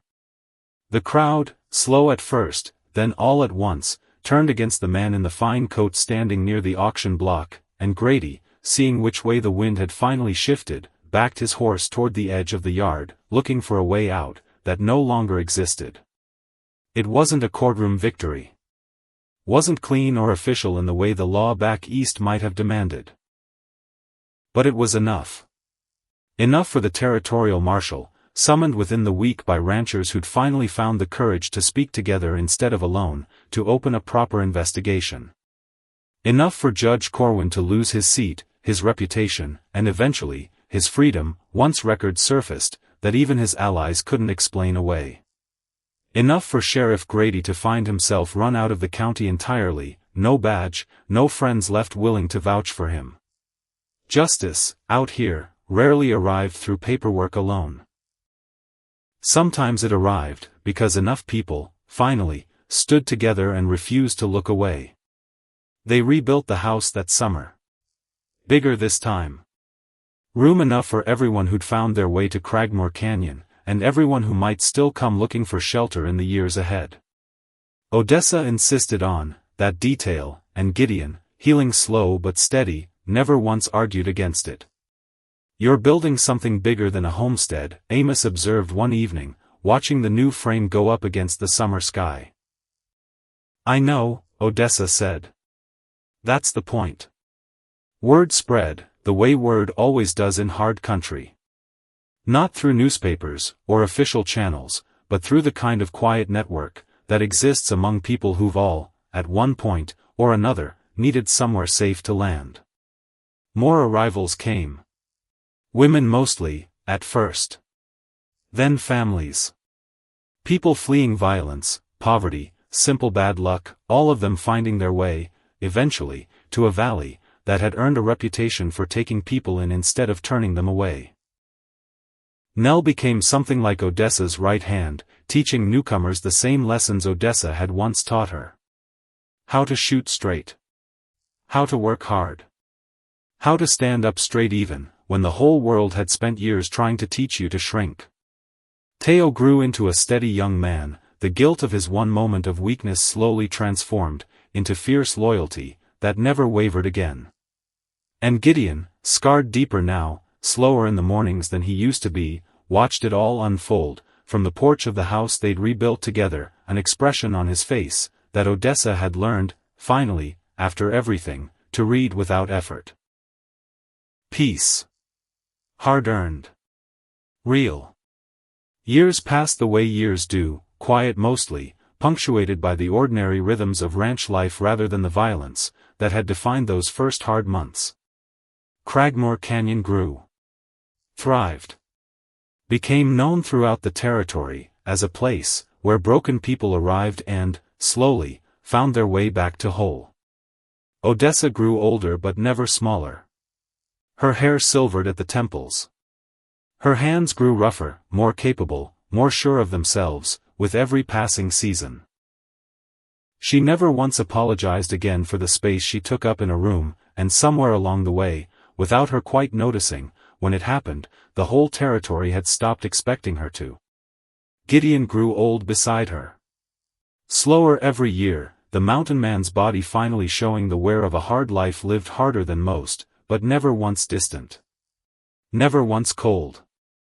The walls that had kept him alone for years, before Odessa arrived had come down for good, and stayed down.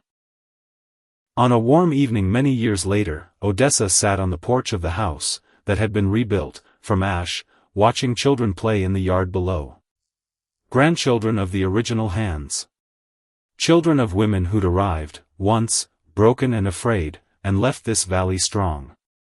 Nell, gray now at the temples herself, sat beside her. "Do you ever think about it?" Nell asked. "How close it all came to falling apart. That first year." "Every day," Odessa said. "That's how I know how far we've come." Gideon came out, onto the porch slow, leaning a little more on his cane than he used to, and settled into the chair on Odessa's other side. "What are you two talking about?" "The beginning," Odessa said. "Everything it took to get here." He reached over.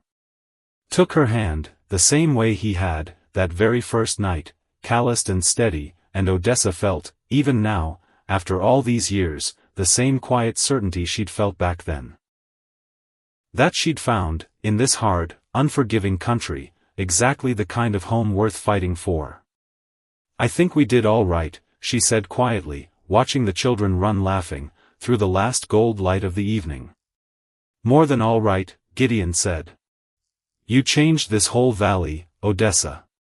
Changed what was possible out here. We changed it, she corrected, gentle. Together. He smiled, the tired, honest smile of a man who'd spent his whole life expecting to die alone, with nothing but ghosts for company, and instead found something far better waiting for him in the dirt outside a general store, all those years back. Together, he agreed. And as the sun finally dropped behind the canyon walls, painting the whole valley in fading gold, Odessa Kane sat on her porch, surrounded by everything she'd built, everyone she'd chosen to protect, and finally, after everything, let herself simply be still. Not surviving anymore.